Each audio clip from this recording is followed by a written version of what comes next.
विवेक sir, पहले तो आप हमको 25 ईयर्स जो आपने जनकपुरी में स्पेंड किए, उसका अपना एक्सपीरियंस बताइए। कहाँ से शुरुआत हुई, किन ऑर्गेनाइजेशन के साथ आपने काम किया, और किस तरीके का मीठा खट्टा नमकीन जो एक्सपीरियंस रहा आपका? तो एक हमारे आकाश के ही सर थे, नारायणा में थे, तो उन्होंने कहा कि सर वहाँ पे जो है ना, आप अपने को हिरन समझ के जा रहे हो। बड़े बड़े बाघ बैठे हैं उधर। मतलब हिरन समझ के जाना? हाँ, हिरन समझ के जाना आप। ठीक है। आज भी उनके लोग कहते हैं कि मतलब दूसरे इंस्टीट्यूट का फैकल्टी लाइन लगा के खड़ा हुआ है, तुम चले जाओ और एक जाएंगे 10 आएंगे, इस तरीके की बातें कहते हैं। ऐसा भी कोई होगा जो गालिब को न जाने, ऐसा भी कोई होगा जो गालिब को न जाने, शायर तो वो अच्छा है पर बदनाम बहुत है। ये शेर गालिब ने खुद अपने बारे में लिखा था, और यही खूब शेर जो है, अगर मैं विवेक सर के बारे में इस्तेमाल करूं तो कोई अतिशयोक्ति नहीं होगी। ऐसा भी कोई होगा कि जो विवेक सर को न जाने, टीचर तो वो अच्छे हैं वे बदनाम बहुत हैं। अब टीचर अच्छे होने के बाद बदनामी का कारण क्या?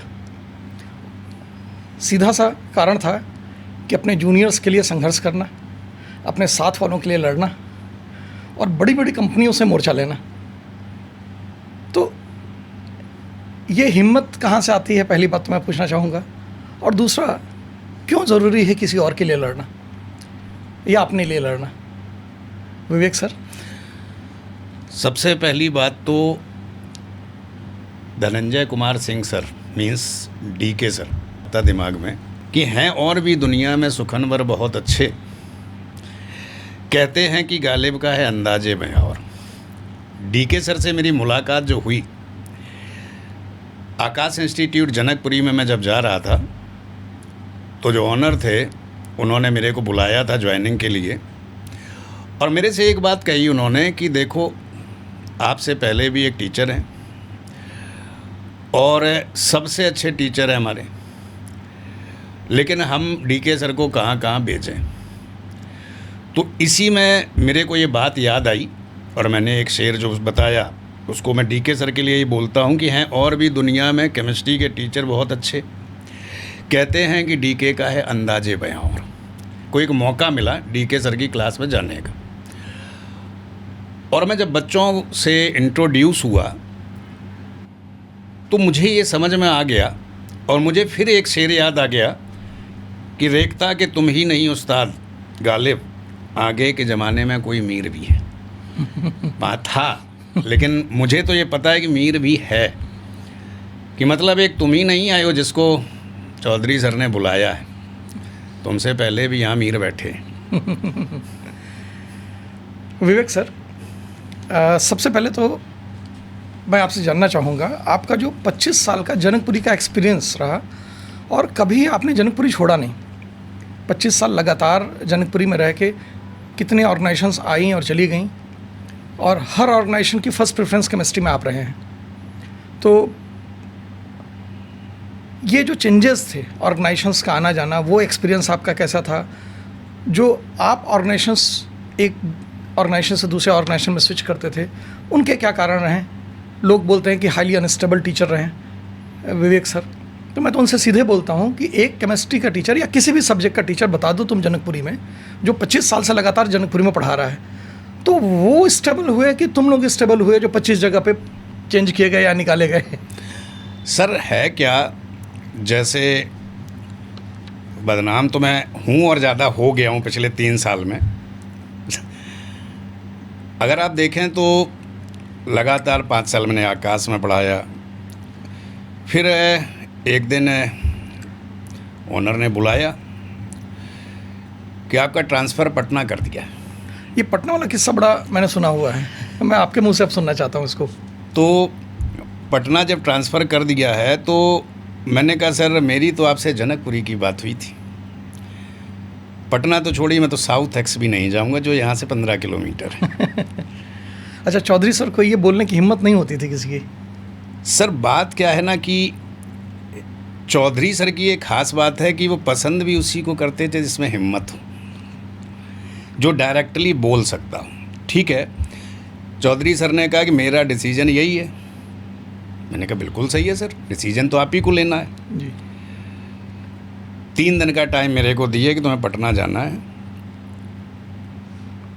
मैं सर के रूम से निकला और सीढ़ी से उतर के मैंने ड्राइवर को फ़ोन किया, कार ले आओ सामने और वहीं ले आओ जहाँ सर की कार खड़ी होती क्योंकि जगह ही वही है। और मैंने कार में बैठते ही सर को मैसेज कर दिया कि मैंने रिज़ाइन कर दिया। फिर 2-4 कॉल आते रहे। फिर मैं वहाँ से दूसरा इंस्टीट्यूट ज्वाइन कर लिया, 13 ईयर्स वहाँ पे रहा। लेकिन फिर वो टीम जो थी, वहाँ से टीम भी भेजी गई। अच्छा, ये पटना ट्रांसफ़र किस ईयर में आपका किया गया था? ये सर 2011 में। अच्छा, 11, ओके। और मैं तो ये जानना चाहूँगा कि सर मैंने तो 25 साल काट दिए जनकपुरी में, तो मैं तो अपने गांव में ही रहा भले ही किराए का घर था तो बदलता रहता है, कभी 13 साल एक जगह गया, लेकिन आपने तो 13 साल कम नहीं होते सर। हाँ, फिर भी तो मैंने वही कह रहा हूँ सर, तो ये तो लोगों ने वैसे ही बदनाम कर रखा है और अब और एक्सट्रीम बदनाम कर रखा है। तो अब मैं तो ये जानना चाहता हूँ सर कि आपके पास तो सारे देश का एक्सपीरियंस है, आपने 25 ईयर्स में पूरे नॉर्थ इंडिया में, मुझे लगता है तो नहीं कहेंगे सर, 20 ईयर्स में पूरे इंडिया का तो नहीं, नॉर्थ इंडिया का पूरा एक्सपीरियंस रहा है मेरा। और सर मैं तो ये सुनता था कि आपको वहीं भेजा गया जहाँ नया सेंटर डेवलप करना है, और ऐसी ज़्यादातर मोस्टली जगह आप ऐसी जगह गए कि जहाँ पे जो स्ट्रेंथ थी वो जब आप वहाँ से निकले तो 4 से 5 गुनी करके निकले। हर जगह तो नहीं कहेंगे सर, और अकेला चना कभी भाड़ नहीं फोड़ता है, तो अगर वो चेंजेस हुए हैं तो पूरी टीम का ही उसमें कंट्रीब्यूशन रहा है। और कुछ तो है कि जिक्र मेरा मुझसे बेहतर है कि उस महफिल में है, तो बहुत जगह पे इस तरीके के चर्चाएँ चलती रहती हैं और मेहनत की है मैंने, उसमें तो दो राय नहीं है। लेकिन जो स्टूडेंट स्ट्रेंथ तक बढ़ी है किसी भी जगह पे, तो वो सिर्फ मेरे वजह से बढ़ी हो तो ऐसा नहीं कह सकते हम। लेकिन सर मैं एक बात कहूँ कि आज भी मैं कहूँ कि जो लोग अभी अपने इंस्टीट्यूट में काम कर रहे हैं, भले ही वो मेरे फेवर में है, लेकिन सामने तो लोगों के बोली देते हैं। लेकिन आपकी एक ख़ास बात सर बहुत अच्छी रही कि आज भी मैं देखता हूँ कि आपने जितनी भी जगह काम किया, आप अगर एक जगह से जाते हो तो हर जगह से फ़ोन आ जाता सर हमारे पास आ जाओ। ये आपने मेंटेन कैसे कर रखा है सर? ये मैं चाहूँगा कि आप जो न्यू कमर्स आ रहे हैं अपनी फील्ड में, तो उनको भी एक बार ये पता लगे कि हर इंस्टीट्यूट आपको तुरंत वापस बुलाना चाहता है कि सर ठीक है आप हमारे पास आ जाइए। सर ये ऊपर वाली की दया रही और आप जैसे लोगों की दुआ रही कि हर ऑर्गेनाइजेशन में मैंने 2 बार तो काम किया ही है। ऑर्गेनाइजेशन को छोड़ा, फिर दोबारा ऑर्गेनाइजेशन ने बुलाया, और चांस ऐसा रहा कि जिस ऑर्गेनाइजेशन ने दोबारा बुलाया उसने हेड बनाया। पहला एक्सपीरियंस जो कॉर्पोरेट का अगर हम देखें तो 2007 to 11 मेरा आकाश इंस्टीट्यूट का था, और 2 साल जनकपुरी में आपके सानिध्य में थे, और फिर 2 साल कलकत्ता। पटना ट्रांसफ़र का एक किस्सा मैं भी बताऊंगा आपको। तो मैं हिम्मत नहीं कर पाया था रिज़ाइन करने की। अगर मुझे पहले आपका किस्सा पता होता तो हो सकता मैं भी रिज़ाइन कर देता। तो 7 to 11 ये फर्स्ट एक्सपीरियंस था मेरा आकाश का, 2 साल दिल्ली में जनकपुरी में और 2 साल कलकत्ता। और 11 में रिज़ाइन करने का सिर्फ एक रीज़न था कि मुझे जेई पढ़ाना था, और आकाश थोड़ा मेडिकल के लिए जाना जाता था। तो इवन मुझे ये भी ऑफ़र किया गया कि आप आकाश का जेई विंग वहाँ शुरू हो चुका था, तो उन्होंने कहा था कि जेई विंग के आप कमान संभाल सकते हो। तो मेरा सीधा सा कहना था, सुनील अग्रवाल सर वहाँ के हेड थे, तो मैंने सीधा ओपनली सर से बोल दिया था कि सर हम तो जेई पढ़ा लेंगे, लेकिन दुनिया मानती नहीं है कि आकाश में कोई जेई का टीचर है, तो मैं ऐसे ऑर्गेनाइजेशन में जाऊँगा जहाँ मेडिकल नहीं चलता है। तो मैंने उस वक्त जो टेस्ट दिए थे, बंसल में दिया था, रेजोनेंस में दिया था, और नारायणा में दिया था। नारायणा में खैर मेडिकल भी आ गया था तब तक, लेकिन ये जेई के लिए जाने हुए इंस्टीट्यूट थे, सारे इंस्टीट्यूट्स में दिया था। फर्स्ट कॉल जो मुझे आई थी, मेरा प्रेफर्ड जो लोकेशन था वो तो बंसल था, उस वक्त तक नाम भी बहुत अच्छा था उसका। लेकिन फर्स्ट कॉल जो ज्वाइनिंग की आई वो रेजोनेंस की आई। रेजोनेंस ज्वाइन करने के बाद फिर बंसल से कॉल आई मेरे पास, लेकिन चूंकि रेजोनेंस ज्वाइन कर चुके थे और भोपाल जैसा अच्छा खूबसूरत शहर मिल गया था, तो इसलिए मैंने बंसल ऑप्ट नहीं किया। 4 साल फिर रेजोनेंस में मैंने लगातार पढ़ाया, 2 साल भोपाल में, 2 साल नागपुर में, दोनों बड़े अच्छे सेंटर थे। तो 4 साल आकाश का 4 साल रेजिडेंस का एक्सपीरियंस होने के बाद दोबारा जब आकाश ने बुलाया तो आकाश नागपुर में ब्रांच ओपन हुई थी नहीं, तो उसका हेड बनाया गया। उसके बाद 18 तक मोह माया से थोड़ा सा दूर हो गए थे, तो घर वापसी का ख्वाब था, तो इसलिए बनारस के लिए मैंने ऑप्ट किया।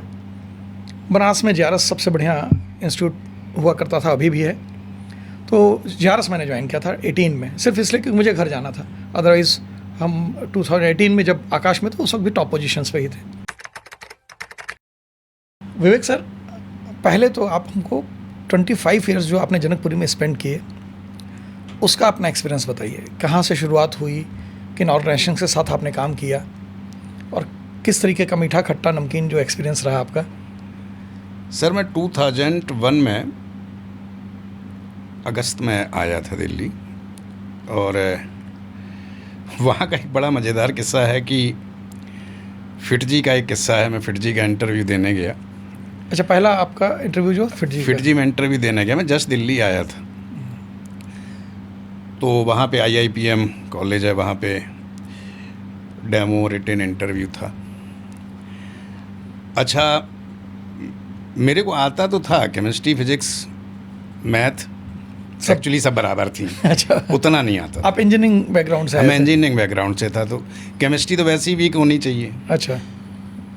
लेकिन जब मैं फिटजी में गया तो वहाँ पे एक जो वो थे, सीनियर थे, उन्होंने मेरे को एक सलाह दी कि तुम तो इंजीनियरिंग बैकग्राउंड के हो, तुमने फिजिक्स का भी देना चाहते हो, केमिस्ट्री का भी देना चाहते हो, एक तरफ कह रहे हो कि केमिस्ट्री अभी मैं सीख रहा हूँ। तो बोला एक काम करो, सबसे ज़्यादा डिमांड है ना केमिस्ट्री के टीचर की है, फिजिक्स के ऑलरेडी बहुत। अच्छा। तो बोला तुम केमिस्ट्री में ट्राई करो। तो अपने लिए सब बराबर थे, तो मैं चला गया। समदर्शी। अच्छा, ख़ास बात क्या थी सर उसमें कि मैं जस्ट इंटरव्यू के एक दिन पहले कालू सराय में घूम रहा था, तो मैं पाई कोचिंग खुली थी, उसमें चला गया। अच्छा। अब उसमें क्या था कि सारा सॉल्यूशन IIT का उसी पिछले साल का सॉल्यूशन वगैरह, अच्छा, जो प्रीवियस ईयर का था, वो बांट रहे थे, वो एडवर्टाइजमेंट के रूप में। तो मैं बुकलेट ले आया। ओके। मैंने उसको पढ़ा कि देखें IIT का इंटरव्यू देना है, आखिर होता क्या है। अब किस्मत ऐसी थी कि सर 40% क्वेश्चन उसी के आ गए। 50% मुझे आती थी। 90% स्कोर हो गया। इसके बाद सर और मज़ेदार बात कि मेरे को उन्होंने बुलाया और एक 70-80 पेज का वो दिया, और एक फॉर्म दिया कि इसमें आप ये फिल करो कि आप कंफर्टेबली कितने आवर्स पढ़ा सकते हो। कंफर्टेबली मैंने उसमें लिख दिया 14 आवर्स पर डे। तो एक सीनियर बैठे थे, तो मेरी शक्ल देखने लगे, बोले बेटा कभी पढ़ाए हो? कौन थे सीनियर? मैंने कहा सर थोड़ा तो पढ़ाए। बोले 14 आवर्स पढ़ाए हो कभी? मैंने कहा सर पढ़ा लूँगा। मैंने सर 22 साल एज है अभी, पढ़ा लूँगा 14 आवर्स। बोले इसको काटो, इसको 6 करो। मैं सोचा ये मेरी ग्रोथ नहीं चाहता, तो मैंने फिर भी लड़ झगड़ के कहा कि सर 8 आवर्स से नीचे तो नहीं पढ़ाऊँगा। हालांकि जब मेरी एक दिन 7 आवर्स क्लास लगी, तो शाम को ना पैर मेरे को बोल रहे थे कि बैठ जाओ, नहीं गिरा दूँगा। तब मुझे समझ में आया कि नहीं, सीनियर की सलाह सही थी। कहीं अगर ये मेरे को 14 आवर्स लिखवा लेते तो मैं मुसीबत में पड़ जाता। उसके बाद सर फिर क्या हुआ कि थोड़ा डॉक्यूमेंट्स जमा करने हैं, ये सब है, 2 साल के लिए लॉक हो जाएगा। अच्छा। फिर मैंने एक ओएसिस इंस्टीट्यूट था, उसको ज्वाइन कर लिया। ओके। और उसमें हालांकि 400 स्टूडेंट्स थे। 1.5-2 साल उधर काम किया। जनकपुरी में। ओके। मैं जनकपुरी शिफ्ट हो गया था। कालू सराय तो मैं गया हुआ था इंटरव्यू। अच्छा। कालू सराय बड़ा हब भी होता था सर उस समय। कालू सराय एक ऐसी जगह थी जहां हर टीचर का सपना था कि मैं कालू सराय चला जाऊं। हाँ, और लोग ब्रांडिंग भी करते थे, मैंने कालू सराय में पढ़ाया। हाँ, मैंने कालू सराय में पढ़ाया है। अब मैं जब वहाँ से फिर आ गया जनकपुरी, तो मैंने एक इंस्टीट्यूट था ओएसिस, उसमें पढ़ाना शुरू किया और 1.5 साल पढ़ाया। अच्छा, जनकपुरी आने की कोई ख़ास बात थी? सर जनकपुरी एक्चुअली मेरे दोस्त रहते थे जनकपुरी में। अच्छा। तो मैं उन्हीं के साथ आ गया। जहाँ दोस्त वहाँ दिल बसता है। तो अब क्या है सर कि 1.5 साल मैंने, नहीं 1.5 साल नहीं, करीब 2.5-3 साल उधर पढ़ाया। अच्छा, मैंने ओएसिस में। और 1-2 और स्मॉल इंस्टीट्यूट थे, उनमें भी पार्ट टाइम पढ़ाया। और इसके बाद क्या हुआ कि अचानक से दिल्ली में हंगामा मच गया कि नारायणा और चैतन्य आ रहे हैं। अच्छा नारायणा इंस्टीट्यूट और चैतन्य अच्छा, उसके पहले नॉर्थ में नहीं थे वो इंस्टीट्यूट? नहीं, कोई नहीं था सर। ओके, तो किस साल अब की बात है दिल्ली सर में ये बात है सर 2005 की। ओके, इसके बाद क्या हुआ सर कि दिल्ली के हर टीचर का सपना था कि बहुत सता लिया इन बड़ी कोचिंग वालों ने। तब बड़ी कोचिंग कौन थी? सर 2 ही थे, कालू सराय में थी, जनकपुरी में थी। अच्छा अच्छा ठीक है। साउथ एक्स में भी उनकी ब्रांच थी। ओके, तो बोले बहुत सता लिया, बहुत हम हॉट सीट पे बैठ लिए सामने, गालियां खा लिए। अब सब में भगदड़ मच गई कि मुझे किसी भी तरह नारायणा चैतन्य जाना है। अच्छा, बिल्ली के भाग से छींका पूंटा कि मुझे भी मौका मिला कि नारायणा आप जा सकते हैं। नारायणा के इंचार्ज थे, मेरे को बुलाए, मैं भी नारायणा चला गया। फिर नारायणा में काम करने के बाद थोड़ा सा डिस्टर्बेंस शुरू हुआ साउथ एक्स सेंटर को लेके कि कालूसराय साउथ एक्स आसपास हैं। तो इसमें एक और हंसी की बात थी सर कि ये जो 3-4 साल में था, क्योंकि मैं उस टाइम ऑर्गेनिक पढ़ाना सीख ही रहा था और अच्छे से सीख भी गया था। सर राव सर वगैरह के नोट्स भी पढ़े थे मैंने। राव सर, बीवी राव सर ओके, गुरु रहे हैं सबके सर। अच्छा अच्छा। तो उनके नोट्स भी पढ़े मैंने। सबसे अच्छी बात उसमें क्या होती थी सर कि मज़ेदार किस्सा कि सर 10 महीने मैंने नारायणा में रोनी सेंटर पे पढ़ाया। ठीक है। तो उस समय एक नया इंस्टीट्यूट खुला था। ओके, जिसको लोग उस समय कहते थे कि ये दिल्ली का बीहड़ है, चंबल जैसा। ओह कि सारे बागी वहीं जाएंगे। अच्छा अच्छा। तो किसी मैं भी भी बड़े बागी, ऑर्गेनाइजेशन का जो बागी निकलता था, हाँ, तो वो उसी उस में जाता था सर। तो मेरे को भी आ गया कि भाई हमारी राइफल पकड़ो, हमारा बैनर पकड़ो और आ जाओ। अच्छा, वो एक सीन याद आता है मुझे, मेरे ख्याल से पान सिंह तोमर का है। उससे इरफान खान से लोग पूछते हैं कि मतलब डकैत उसको बुलाते हैं, तो बुरा मान जाता है और कहता है कि डकैत नहीं रहते हैं बीहड़ में, यहाँ बागी रहते हैं, डकैत बैठते हैं हमारी संसद में। तो अब उसी में एक बढ़िया क्या हुआ सर कि 10 महीने वहाँ पढ़ाया, इसके बाद वहाँ चला गया। फिर हमें लगा कि ये यार नया खुल गया है, लेकिन ये स्टेबल है कि नहीं। लोगों ने भड़काया मुझे। अच्छा, वहीं के कुछ टीचर थे, मतलब जहाँ आप गए थे बीहड़? हाँ, बीहड़ गए थे। तो वहाँ पे भी मतलब 2-3 ग्रुप थे। अच्छा। तो उनमें से एक टीचर थे, बोले मैं तो जा रहा हूँ नारायणा वापस, तो मैं चलना, चलो। अच्छा, जाने वाले नहीं थे लेकिन भड़का रहे थे। हाँ, वो नहीं गए लेकिन मेरे एक भेज दिए क्योंकि सेम सब्जेक्ट के थे। अच्छा। तो मैं फिर चला गया नारायणा। फिर वहाँ 10 महीने बाद क्या हुआ कि अपने जो अभी आरडी हैं वो समय साउथ एक्स की फैकल्टी थे। अच्छा। साउथ एक्स ब्रांच पे। तो मेरे को फ़ोन किए कि आपसे बड़े साहब मिलना चाहते हैं। अच्छा। तो मैंने कहा सर मैंने तो ये सुना है कि बड़े डेंजरस आदमी हैं। अच्छा। तो मैंने कभी हिम्मत नहीं की डेमो है वहाँ अप्लाई करने की। अच्छा। तो बड़े साहब मिलना चाह रहे हैं। तो मैंने कहा बोले देखो मिलते नहीं हैं किसी से, अब बुलाए हैं हाँ। तो तुम भी 2-4% धुरंधर तो रहे होगे अंदर से तो तुम्हें बुलाए हैं। हाँ। तुम्हारा नाम है साउथ एक्स में, हाँ। नारायणा में। खुद अपनी कार लेके मेरे घर आए दूसरे दिन सुबह, चलो। अच्छा। मैं भी चला गया। हम चलिए। तो पहली बार बड़े सर से मुलाकात हुई। सर ने मेरे से एक बात पूछी कि कितनी उम्र है। मैंने कहा सर होगी 26 साल लगभग। अच्छा, कितनी सैलरी है, मैंने बता दी। बोले ज़्यादा नहीं ले रहे हो खर्चा क्या है तुम्हारा। तो मैंने कहा सर मेरा तो इतनी है। और बोले उतने भी आ जाओ, यहाँ आ जाओ हमारे पास। अच्छा। तो मैंने कहा मैं वहाँ दुखी थोड़ी हूँ सर दुखी हूँ तो आ जाऊँ मैं। हाँ। तो यहाँ तो मैं आऊँगा कुछ ग्रोथ के लिए। हाँ। हालांकि उन्होंने कहा कि तुम आ जाओ, हमारा सेंटर संभाल लो। और हमारे पास एक ही टीचर है, उस टीचर का नाम था DK सिंह। आप सामने बैठे हैं आप ही की चर्चा उन्होंने अच्छा। की अच्छा। कि एक ही टीचर है, कहाँ कहाँ भेजूँ उसको। तो मेरे दिमाग में आया कि 30 मार्का, तो मैं भी उम्र के हिसाब से समझ रहा था। अच्छा। तो मैंने कहा सर 30 मार्का और भी हैं। तभी मैंने आपके लिए शायरी बोली थी अभी कि तुमसे पहले कोई मीर भी। तो ज्वाइन कर लिया मैंने। तो ज्वाइन करने के बाद फिर उससे पहले क्या था सर, मैं 10-10 महीने 3 जगह काम कर चुका था। तो जैसे ही मैं सर एल्डिहाइड कीटोन चैप्टर पे पहुंचता था तब तक नौकरी चेंज कर हो जाती। तो मुझे नाइट्रोजन कंटेनिंग एसिड डेरिवेटिव पढ़ने का मौका ही ना मिले कभी। इसमें गनीमत की बात ये थी कि एल्डिहाइड कीटोन अल्कोहल के बाद आता है, तो अल्कोहल हमेशा आपने क्लियर कर दिया। तो अब क्या हुआ सर कि मेरे 2 चैप्टर लास्ट के आते ही नहीं थे, हाँ।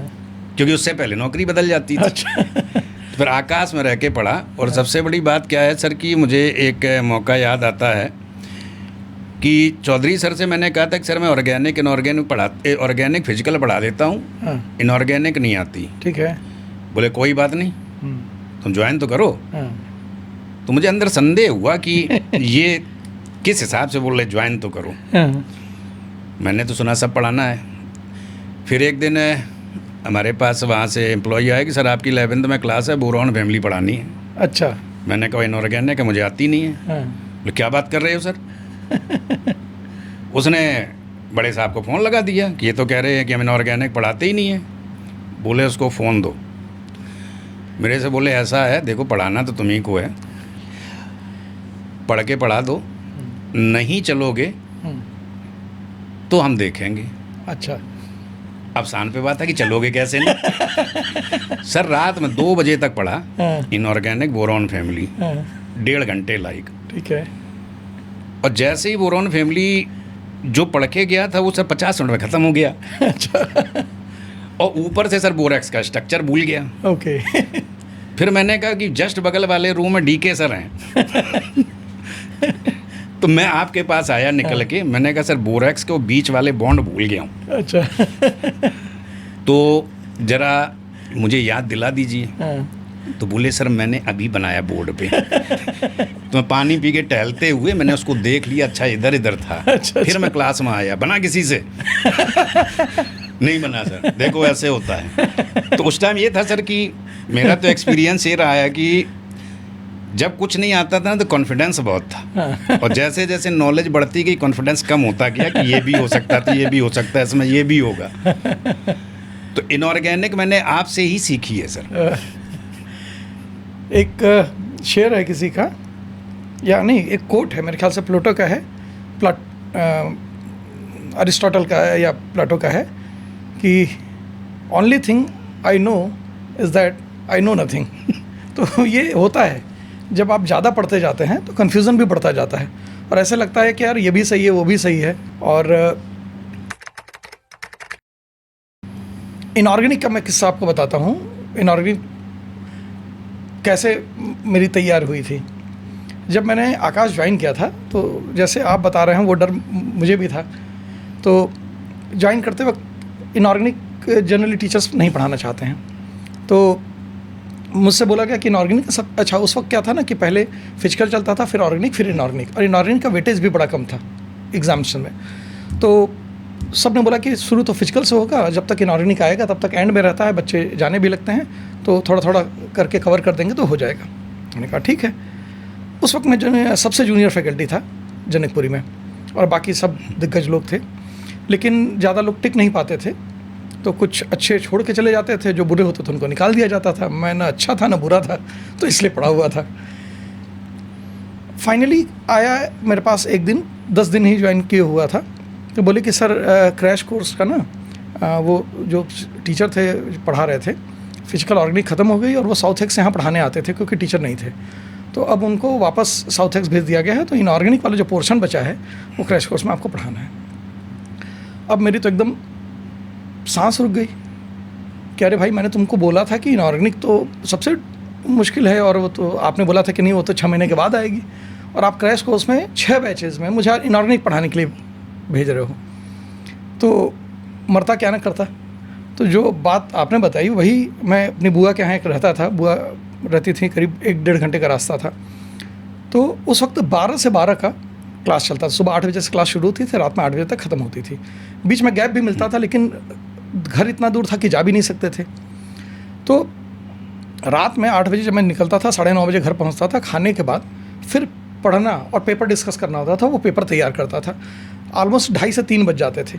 ये पूरा क्रैश कोर्स में जून तक में यही किस्सा चला था, मतलब जब तक सारे एग्ज़ाम नहीं हो गए। 1 जून को एम्स एग्ज़ाम होता था, तब तक ये चलता था। तो 2 महीने तक 10 अप्रैल ज्वाइन किया था मैंने, 20 अप्रैल तक लगभग बैच मिल गई थी, पूरा अप्रैल, फिर मई और जून का कुछ टाइम। तो रात में 2:30-3 बजे तक रटता था पूरा इनऑर्गेनिक केमिस्ट्री, और उसके बाद फिर सोता था 2-3 घंटे, और फिर सुबह 6 बजे उठ के तैयार होकर सुबह 8 बजे। तो जब पढ़ता था तो कुल मिला के सब एक तरीके से भर लेता था, और बोर्ड पे पढ़ाते पढ़ाते वो चीज़ें सिस्टमेटिक हो जाती थी। फिर दूसरे बैच में जाते थे तो और कॉन्फिडेंस के साथ पढ़ाते थे, फिर वही चीज़ तीसरे बैच में पढ़ानी तो और कॉन्फिडेंस के साथ। तो इनऑर्गेनिक केमिस्ट्री मैंने उस 2 महीने में इतनी पढ़ ली जितना अपने जीवन में नहीं पढ़ा था। और फिर कुछ ऐसे चैप्टर्स होते थे, जैसे आपको मालूम है इन्वायरमेंटल केमिस्ट्री, बायोमॉलिक्यूल्स, ये कोई टीचर नहीं पढ़ाना चाहता था। तो जब ये एंड में आता था तो लोग हमको जूनियर समझ के भेज देते थे, यार आज तुम जाके ये पढ़ा दो। तो उसका फ़ायदा क्या हुआ कि इन छोटे छोटे चैप्टर में मेरी एक्सपर्टाइज हो गई। Surface chemistry, biomolecules, chemistry in everyday life. अब इस एक्सपर्टाइज की वजह से ये किसी टीचर को नहीं आता थी, ये सारी चीज़ें मेरी तैयार हो गई। इनऑर्गेनिक केमिस्ट्री लोग इंटरेस्ट नहीं लेते थे, मजबूरी में मैंने इतना इंटरेस्ट लिया कि वो मिर्ज़ापुर वाला डायलॉग है ना कि शुरू मजबूरी में किए थे लेकिन अब शौक बन गया है। तो केमिस्ट्री में ये इनऑर्गेनिक केमिस्ट्री का हो गया। और आपके आने से मुझे इतनी राहत मिली थी कि ऑर्गेनिक में फिजिकल के जब डाउट्स होते थे, क्लास में जाना होता था तो कोई बताने वाला नहीं होता था टीचर। जब आप आए तब मैं वेट करता था कि सर निकले तो मैं कोई क्वेश्चंस क्लियर करूं तब क्लास में जाऊं। ब्रेक टाइम में मैंने आपसे कितना सीखा है सर, आपको नहीं पता है, मैं जानता हूं। सर सबसे बड़ी बात मैं आपको बताऊं, एक और मुझे उस टाइम का किस्सा याद आता है। छुट्टी हो रही थी शाम को, भाई 8 बजे के आसपास, तो राजेश मेरे पास आया कि कल सर ना टैड में आपका डिस्कशन, और टैड आप जानते हैं आकाश टेस्ट एंड डिस्कशन बड़ा खतरनाक होता था सर।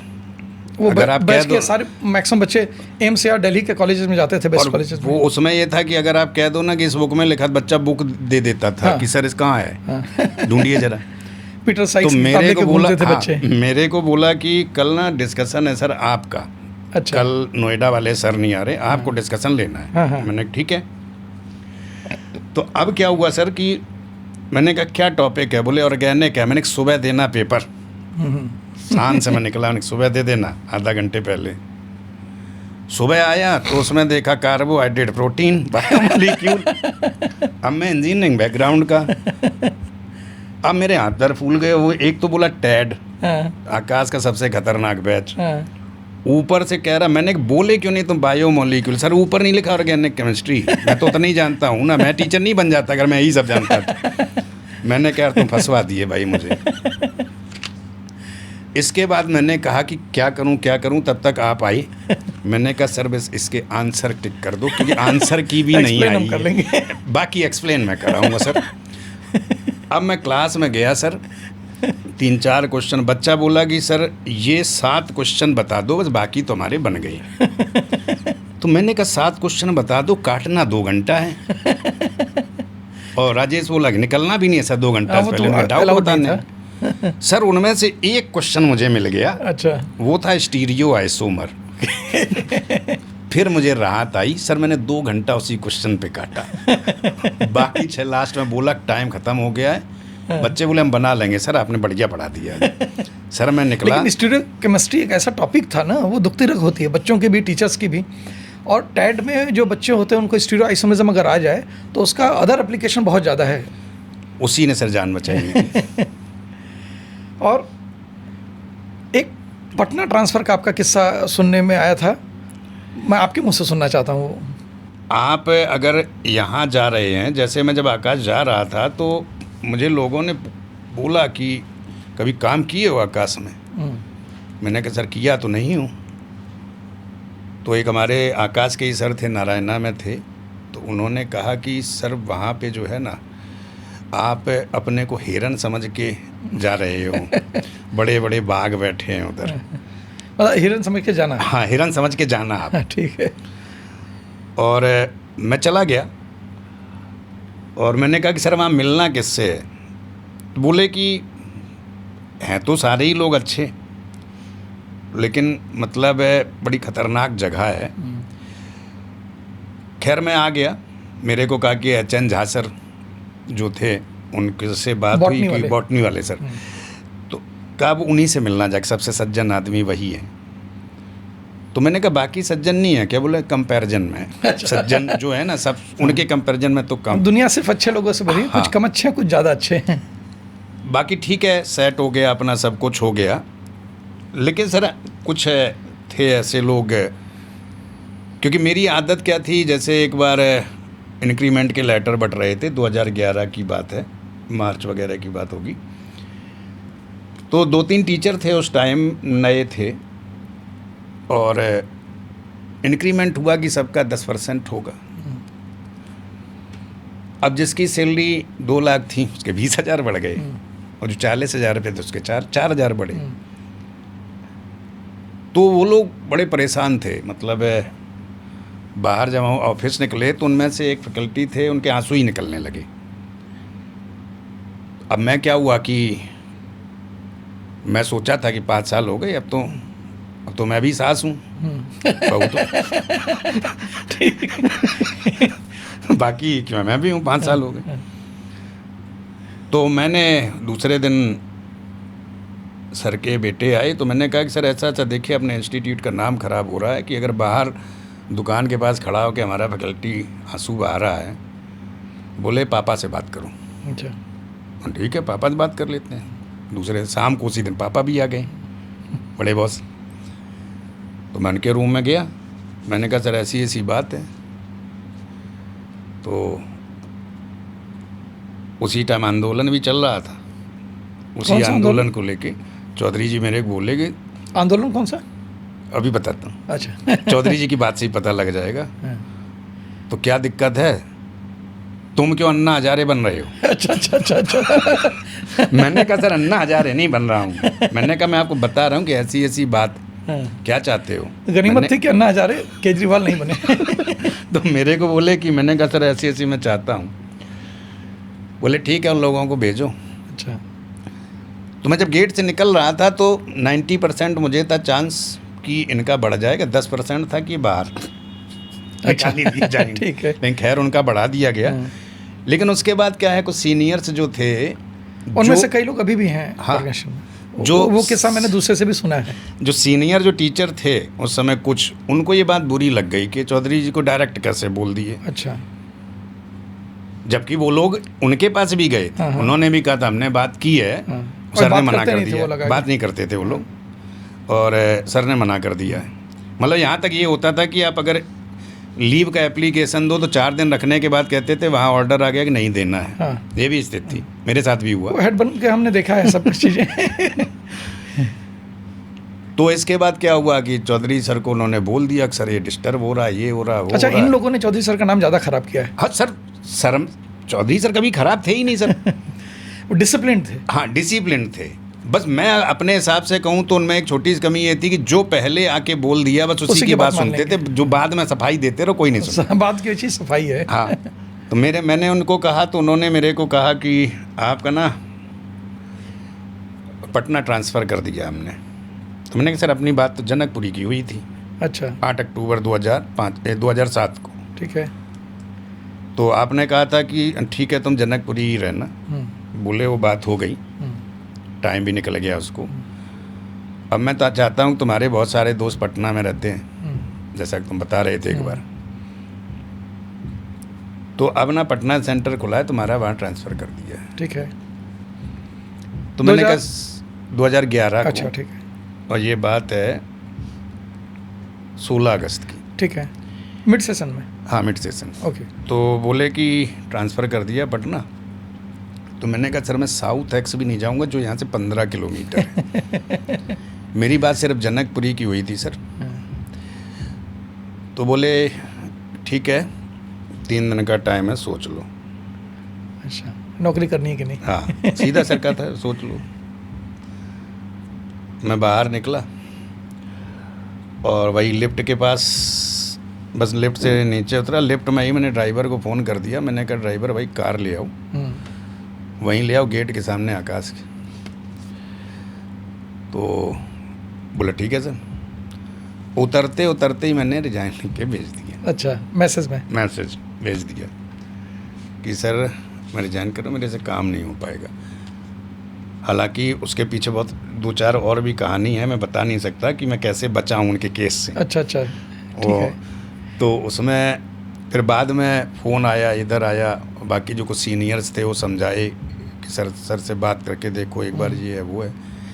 लेकिन तब तक मैं सर बीएड में वापस जा चुका था, अच्छा संसद से फिर बीएड ठीक है। क्योंकि कार्यकाल 5 साल पूरा हो गया, तो हम तो थे तो बीएड से ही आए थे, हम फिर बीएड में वापस चले गए। ठीक है।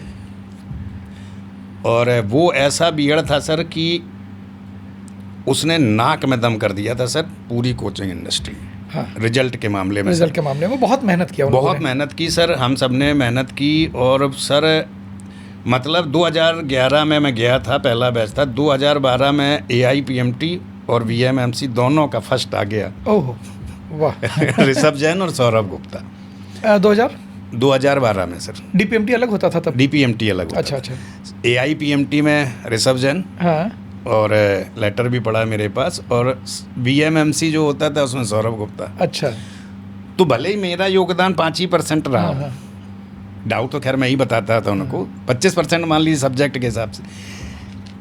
लेकिन ये हंगामा मच गया कि देखो विवेक शर्मा गया, अभी ऊपर वाले की कृपा रहती है कि देखो हो गया, रिजल्ट वहाँ चला गया। मेरा शाम के भरोसे सब काम चल रहा है, वो कर रहा है और मेरा नाम चल फिर रहा मैं है। वहाँ सर 13 ईयर्स तक रहा।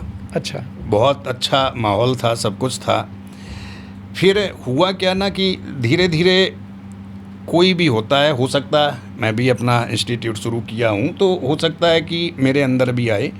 फिर धीरे धीरे ना ऑनर वाली बात आ जाती। जैसे पहले तो एक तरीके से दोस्त ही हैं, और सब ज़्यादातर 2-4-5 साल इधर उधर देख लीजिए, बराबर ही एज के लगभग थे। अच्छा, मैं एक बार मिलने आया था आपसे उस इंस्टीट्यूट में, और आप फैकल्टी रूम में लेके गए, जबकि बाकी ऑर्गेनाइजेशन में ऐसा अलाउड नहीं होता कि आपका कोई रिलेटिव या नोन आए तो आप लेके इसको घुमा दीजिए।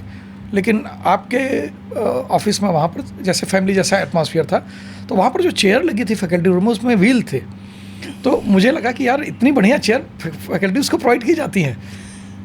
सर वो तो खास बात है सर। वो तो सर की खास बात थी कि सर कभी किसी को ये एहसास नहीं होने देते थे कि तुम एम्प्लॉई हो। जी। मतलब है, और लॉन्ग एसोसिएशन टीचर का यही रीज़न भी रहा होगा मेरे हाँ ख्याल से, सर, क्योंकि सर लगभग 12-13 ईयर्स में काम कंटिन्यूसली किया हूँ, और वहीं से मेरे पास टैग हटा कि ये स्टेबल नहीं है। अच्छा अच्छा। और कितनी स्टेबिलिटी चाहिए सर।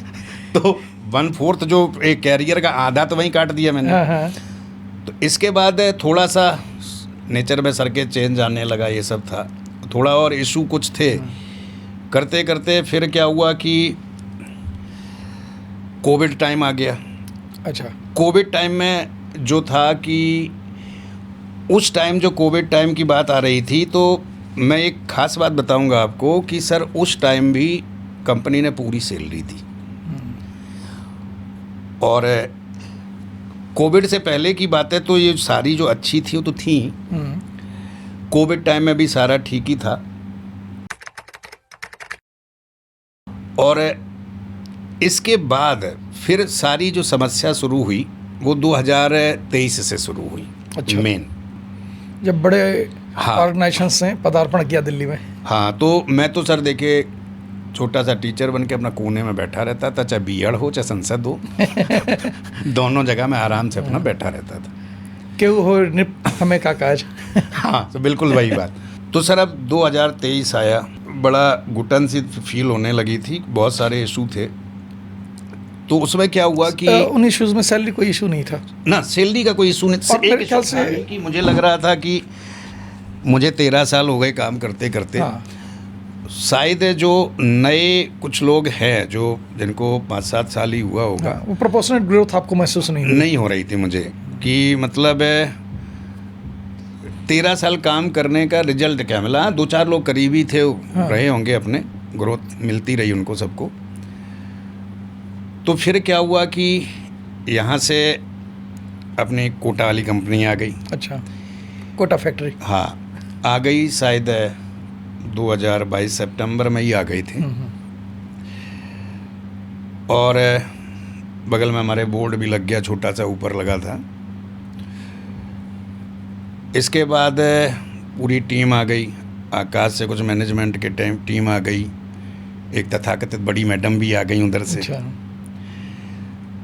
तो उन्होंने सारा बच्चों को मार्केटिंग ने पार्क से पकड़ना, ये सब पकड़ना शुरू किया। और फरवरी तक, मतलब सितंबर 2022 से और फरवरी तक, 23 तक, 26 फरवरी, 24 फरवरी तक सर 87 बच्चे थे। अच्छा, 6 महीने के एक्सपेरिमेंट के बाद ब्रांड होने के बावजूद भी? हाँ, 87 सर बच्चे थे। और जबकि वो ब्रांड बहुत स्ट्रांग रहा है।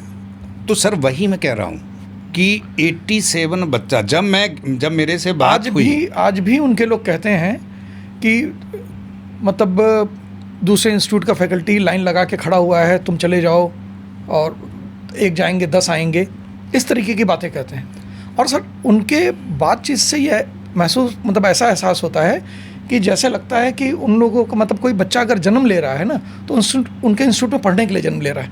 उनको ये लगता है कि भाई टीचर तो कुछ है ही नहीं, मतलब बच्चा तुम्हारे पास आएगा ही आएगा, तुम्हारी वजह से नहीं आ रहा है।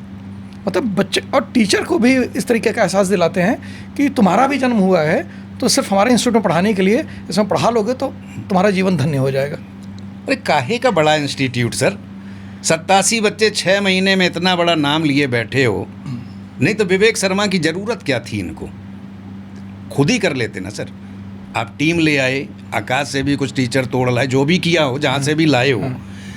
फाइनली मेरे से बात की कि उनको ये था कि सर पूरी मेहनत करने के बाद भी बच्चा उनका टेस्ट का, फ्री टेस्ट का फॉर्म भरने को तैयार नहीं था सर। इसको कहते हैं जो अपना पुराना रीज़न और बताते हैं सर। जो ऑर्गेनाइजेशंस जनकपुरी में काम कर रहे थे वो ऑर्गेनाइजेशन नहीं थे, सीधी बात सर। चौधरी सर का बनाया हुआ सिस्टम जो था आकाश का, वो स्ट्रॉन्ग सिस्टम था सर। वो डिसिप्लिन के मामले में, फिर जो आप बोलते हैं कि दूसरा ऑर्गेनाइजेशन जो है उसका नाम ले सकते हैं, टारगेट पीएमटी, फिर मेरे ख्याल से मिशन पीएमटी के नाम से मिशन पीएमटी था, बाद में टारगेट पीएमटी उसकी लीगेसी थी सर। थी उसका एक बच्चा सर, ये जो वहाँ से मैडम आई थी वो और नॉन टीचिंग में, हाँ नॉन टीचिंग में जो आई थी, और सर्वा हाँ, उन लोगों ने सपना दिखाया था कि भाई हम जिसको चाहेंगे, जैसे चाहेंगे वहीं जाएगा बच्चा। चाहेंगे जिस टीचर फोन कर देंगे आ जाएगा, जिस बच्चे को बोल देंगे आ जाएगा सर। पसीने छूट गए सर, 87 बच्चे, और वो भी सब फ्री वाले थे ज़्यादातर। कि इनको डाउट बता दो, इनको ये बता दो। जब नहीं कर पाए तो फिर कांटेक्ट किया, क्या करें, बच्चे टीचर तो हम ले आए, बच्चे तो आए नहीं, बच्चे तो आ ही नहीं रहे। फिर फाइनली मेरे से कांटेक्ट किया, और अच्छा मैं भी परेशान था थोड़ा सा। कांटेक्ट किया, ठीक है, मीटिंग में 3-4 लोग जाते थे, उनमें से एक अपने स्पाई फैकल्टी भी थे। अच्छा, तो हम सब लोग गए थे, मिलने गए थे, 3 बार मिलने गए, और हमारा कोई मूड नहीं था सर ज्वाइन करने का, कोई मूड नहीं था, क्योंकि हम सर इतना साल हो गया, और कभी जाएगा टाइम, कर्टेसी के लिए भी चले जाते हैं। हाँ। जैसे बहुत से सालों से कोई हमको जान रहा है, बुला रहा है कि भैया आके मिल तो लो, तो मिलने चले गए। तो सर जब इतना बड़ा आदमी जो पूरे दिल्ली का और यूपी का वाइस प्रेसिडेंट रहा हो, अगर वो बुला रहा है तो सर मिलना तो चाहिए ना सर। हमें ज्वाइन करना नहीं करना है तो मिलना ही चाहिए सर। आज भी अगर हमें कोई बुलाएगा तो मिलने तो जाएंगे, मना करने ही जाएं, लेकिन जाएंगे ना, कि हम नहीं आएंगे, नहीं कर सकते भाई सर। रात इंदौरी साहब ने किसी के लिए लिखा है कि बुलाती है मगर जाने का नहीं ये दुनिया है, उधर जाने का नहीं। मैं गया सर, वहाँ 3rd वेव वगैरह एक रेस्टोरेंट था, वहाँ मिला 3-4 मीटिंग की, लेकिन मेरी सारी खबर सर अच्छा पहुँचाई जा रही थी लगातार। और यहाँ तक कि मतलब जब मैं आ गया था, इसके बाद भी वहाँ से एक स्पाई फैकल्टी, उन्हीं की एक मित्र आ गई थी सर। अच्छा, वो भी खबर, हाँ वो कब ज्वाइन कर चुकी थी। सर मेरा ज्वाइन करने का कोई मूड नहीं था, और ऑफ़र हो गया, पैसा हो गया, फिर भी घर में भी लोगों ने कहा कि अपने साल से काम कर रहे हो। तो एक उन्होंने मेरे को बुलाया कि सर ठीक है, आप ना एक बार और मिल लो आके। और वो दिन था सर 27 फरवरी। आपको डेट्स बहुत याद रहते हैं। हाँ 27 फरवरी थी सर, और ये आपका 2023 का। अब सर जब मैं चला गया, जन्मदिन तो उसी के आसपास है मेरे ख्याल से, 16 सितंबर में, 16 सितंबर का, 13 सॉरी। तो मैं जब गया सर, तो यहाँ से मैं गया, अच्छा मेरे साथ वो भी जाने वाले थे जो स्पाई फैकल्टी थे। अच्छा। बोले उन्होंने, मैंने भी छुट्टी ले ली, मैं भी तुम्हारे साथ चलूँगा सुबह। ठीक है। बात तय हुई कि 1 बजे पहुँचना है। अच्छा सर, हम आपको बताते हैं, कोई स्पाई फैकल्टी नहीं होता है। एक्चुअली वो ज्वाइन करने के मूड से गए थे, जब उनका काम नहीं बना, उनको ऑफर नहीं बिल्कुल मिला, सही बात, तो वो बिल्कुल स्पाई सही बन बात, जाते हैं। बिल्कुल सही बात। वो इंचार्ज बनना चाह रहे थे एक्चुअली कि मेरे फिजिक्स का HOD बना था। हाँ, अब क्या हुआ सर कि चले गए, तो उन्होंने क्या सर रात में ही उन्होंने अपनी कैलकुलेशन कर ली कि जानना है कि नहीं जानना है। और हमसे बोले मिल के आ जाते, मिलने में क्या बुराई। अच्छा मैं छुट्टी पे था तो मैं तो वैसे भी चला जाता। तो वहाँ चले गए तो उन्होंने बोला कि यार आप लोग मिलाओ, मैं सुबह नहीं जा पाऊँगा, जबकि छुट्टी ले लिया हूँ, कुछ इमरजेंसी हो गई। ठीक है। अच्छा मिलना था सर 11 से 1 के बीच में। अब क्या हुआ कि मैं वहाँ से निकला और तब तक मेरे पास फ़ोन आया, मैं घर पे ही था क्योंकि टारगेट PMT से मेरा घर बिल्कुल पास ही है, कि मेरे पास वहाँ से फ़ोन आया कि वो जो आपके साथ सर गए थे उन्होंने यहाँ बोल दिया है कि विवेक शर्मा ने एलन ज्वाइन कर लिया है। अच्छा, हाँ मैंने ज्वाइन कर लिया है। और आपने किया था कि नहीं? नहीं सर, मैंने ज्वाइन ही नहीं किया। उन्होंने कहा ज्वाइन कर लिया, उन्होंने मिलने बुलाया था सर, ठीक है, और छुट्टी थी मेरी, मैंने मिल आते हैं जाके, ठीक है, ज्वाइन कर लिया है। तो इतने में जो ओनर थे वो भड़क गए। अच्छा, उन्होंने गार्ड को बोला कि देखना विवेक शर्मा है, इसको ऊपर मत चढ़ने देना। अच्छा, तो सर करीब 1.5 घंटे में बेरोजगार हो गया सर। इतनी लंबी बेरोजगारी। उनको हाँ नहीं किया और ये मना कर दिए। अब मैं सरपट दौड़ा सर। मैंने तुरंत ड्राइवर का, मैंने तुरंत चल भाई ज्वाइन करना, लाजपत नगर चलो, और वहीं जाके अच्छा, हाँ, उनको भी मैंने नहीं बताया कि उन्होंने हटा दिया है। अच्छा, नहीं अच्छा। फिर वो करते कि नहीं सर हमारा तो बजट आ गया कोटा से कि इससे ऊपर लेना ही नहीं है, क्योंकि तुरंत एक्चुअली रूल तुरंत आ जाते थे ना, उधर मैं देख रहा था। अच्छा, जो मैं फील करता हूँ कि अगर आपको ढिल्लन सर बुला के एक बार पूछ लेते कि भाई क्यों मिलने गए थे, हमसे क्या प्रॉब्लम है, तो ऐसा कोई आपके बीच में डिफरेंस नहीं था कि आप छोड़ के जाते? सर ढिल्लो सर हमारे बड़े भाई थे। ढिल्लो सर तो उनके भी बड़े भाई थे, जो सबसे बड़ा उनके साथ धोखा किया मैं नहीं किया था। मैं तो सर मेरे को तो वो आप ये मानिए कि ढिल्लो सर ने निकाला तब मैं एलन ज्वाइन किया। आपने एक बार ये भी बोला था कि अगर ढिल्लो सर मेरे को उसी टाइम बोलते ना कि विवेक सर आओ बात करते हैं, बात करते हैं, सर मैं नहीं जाता। आपने एक बार बोली थी बात हमसे कि अगर कोचिंग को चेंज करना ही धोखा देना कहा जाता है, तो ढिल्लन सर ने भी तो चौधरी सर को धोखा ही दिया था। हाँ तो सर वही बात है कि अपनी प्रोग्रेस के लिए किया ना सर, कि भाई पर ऐसा भी नहीं कि मिड सेशन में कभी ब्रांड क्यों रहेगा, मिड सेशन में भी तो नहीं किया कभी? नहीं किया सर। उन्होंने जब भी उन्होंने भी जो किया सर अपनी प्रोग्रेस के लिए सब करता है। अगर मान लीजिए दूसरे का नुकसान नहीं होना चाहिए, दूसरे का नुकसान नहीं होना चाहिए। आपने और मैंने हमेशा ध्यान रखी है। हमेशा सर। और दूसरी बात क्या है ना कि मैं सर जब गया भी तो मेरी मजबूरी हो गई ज्वाइन करना। अब मैं ढिल्लो सर को फ़ोन भी क्या करूं? कुछ तो मजबूरियां रही होंगी, यूं कोई बेवफा नहीं होता। हाँ, बस मैंने बताया नहीं कि भाई मैं अभी फ़िलहाल तो सड़क पे हूँ, अभी आ गया हूँ आपके पास। मैंने फटाफट फॉर्म भरा, ज्वाइन किया और सारा सब पूरा करके हमने भिजवा दिया। इसके बाद भी मुझे सर लगता रहा कि शायद सर शाम तक फ़ोन करेंगे कि क्या हुआ। फिर जब मैंने कहा शाम तक फ़ोन नहीं किए सर, तो मैंने कहा अब तो ज्वाइन किया तो किया। अब मेरे को सर जिम्मेदारी दे दी गई, क्योंकि राज्य बदल गया। अब जिम्मेदारी दे दी गई। का एक बहुत बढ़िया नज़्म है इस मतलब जो आपकी बात चल रही है अभी उसके ऊपर, वो कि उन्हें ये ज़िद थी कि मैं बुलाता, मुझे ये उम्मीद वो पुकारें, है नाम होठों पे अब भी लेकिन आवाज़ में पड़ गई दरारें। तो इस तरीके के कन्फ्यूजन्स कभी लाइफ में, रिलेशंस में हो जाते हैं। तो हमको लगता है कि जो लोग कभी भी किसी मोमेंट पर अगर जुड़े हुए हैं एक दूसरे से ख़ास, तो अगर कम्युनिकेट कर लेना तो किसी तरीके का जो गैप आता है वो ना आए। और अब क्या हुआ सर, मान लीजिए मैं चला गया, अब मेरे को जिम्मेदारी दी गई कि आपको वहाँ से और टीचर लाने हैं, ठीक है? अच्छा, और टीचर भी आपको लाने हैं वहाँ से। तो अब सर मैं तो आ गया, अब कहाँ से टीचर लाऊं? तो फिर सर कैसा भी टीचर हो, आता हो ना जाता हो, कुछ भी जो आ सकता था मैंने फिर उठाने शुरू किए।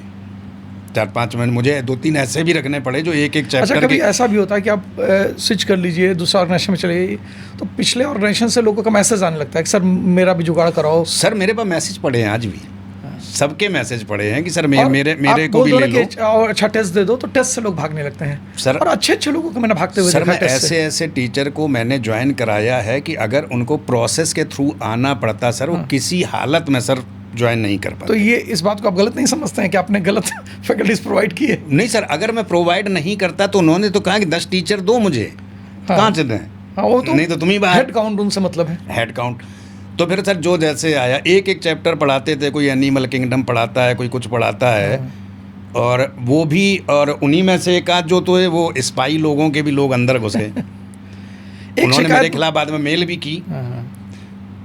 एक शिकायत और है मुझे आपसे, और कि आपसे जो आधी सैलरी पे जो लोग थे उन लोगों को भी आपने अपने बराबर सैलरी दिलवा दी, और फिर बाद में उन लोगों ने ही आपके खिलाफ काम किया। तो उनको ये लगा कि अब तो इतना आ गया, उसको जस्टिफाई करने के लिए फिर वो हेड्स के सामने आगे पीछे होने लगे, और आप क्लासेस में रहते थे, आप बच्चों के साथ रहते थे। तो मैं आपका एक्सप्लेनेशन चाहता हूँ उस पर। सर इसमें है क्या कि मैं अभी जिनकी बात कर रहा था एक चैप्टर की, वो तो 12 के पैकेज पे थे। अच्छा। मुझे काफ़ी उन्होंने रिक्वेस्ट की, सब है, मैंने सर 30 पे ज्वाइन कराया था। मुझे लगता था कि ये लोग यहाँ आके कम से कम मेहनत करेंगे। ठीक है। और उस टाइम सर जबकि ये बोला गया था 30 ऐसा नहीं है कि बहुत बड़ा पैकेज होता था। और दूसरी बात सर, ऐसे भी लोगों को मैं लाया उधर जो सर के साथ, ढिल्लो सर के दोस्त हैं, बहुत पुराने, मेरे से पुराने दोस्त थे। अच्छा। और उनको भी मैं लाया, और सबसे ज़्यादा नुकसान उन्होंने ही किया, क्योंकि आने के बाद और वो थोड़ा सेंटर इंचार्ज के ज़्यादा करीबी हो गए। फिर बाद में सेंटर इंचार्ज के खिलाफ भी तो उन्होंने काम किया। हाँ सर, पार्टी मेरे साथ करते थे, जाते थे पार्टी में, फिर जो भी डिस्कशन हुआ वो सेंटर इंचार्ज को बता देते थे। तो पहले उन्होंने इस अच्छा, ऐसा कोई डिस्कशन तो नहीं होता था जो ऑर्गेनाइजेशन के खिलाफ हो, बच्चों के खिलाफ हो? नहीं, डिस्कशन सिर्फ ये होता था कि मेरे को भड़काने की कोशिश करते थे कि आप हेड क्यों नहीं बने। जबकि खुद हेड बनना चाहते थे। आप हेड क्यों नहीं बने। तो अब हेड को ये बोल दो कि वो दावेदार बैठा है आपका। अच्छा, वहाँ जाके उसको 25 साल का जनकपुरी का एक्सपीरियंस है, आप आए हो कोटा से, आपको कुछ नहीं पता यहाँ का। धीरे धीरे करते उन्होंने इंचार्ज को बोला, इंचार्ज ने बीपी को बोला, और बीपी की हमारे एक ख़ास बात थी कि उनके जो अपने एक ग्रुप था उसके अलावा उनको किसी का सुनना नहीं है। हाँ, वो तो था। एक उनका पूरा गैंग, मैं तो गैंग सब यूज करूँगा, उनके इलाके का पूरा गैंग था, चाहे आप कोई डिपार्टमेंट ले लो, कहीं सब उन्हीं के थे।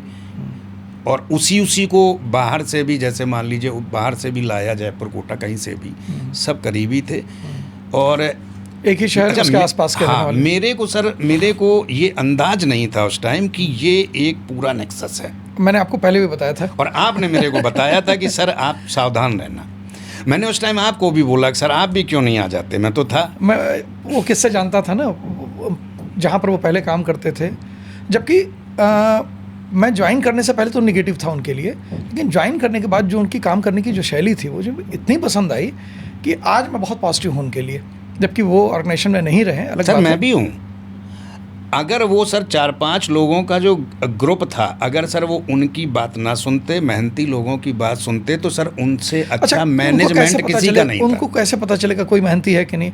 आखिर वो तो हर सेंटर पे बैठ नहीं रहे, तो उनको सेंटर पे जो रहेगा वो बताएगा, वही वो जानेंगे सर। और ये सर एक राजस्थान के बहुत अच्छे राइटर हैं, उन्होंने अपनी किताब में लिखा है, विजयदान देथा जी ने, कि राजा की सबसे बड़ी समस्या क्या है कि वो ऐसे लोगों से घिरा है जो उसके सामने सच नहीं कह सकते, क्योंकि कौन अपनी गर्दन कटवाएगा सच कह के।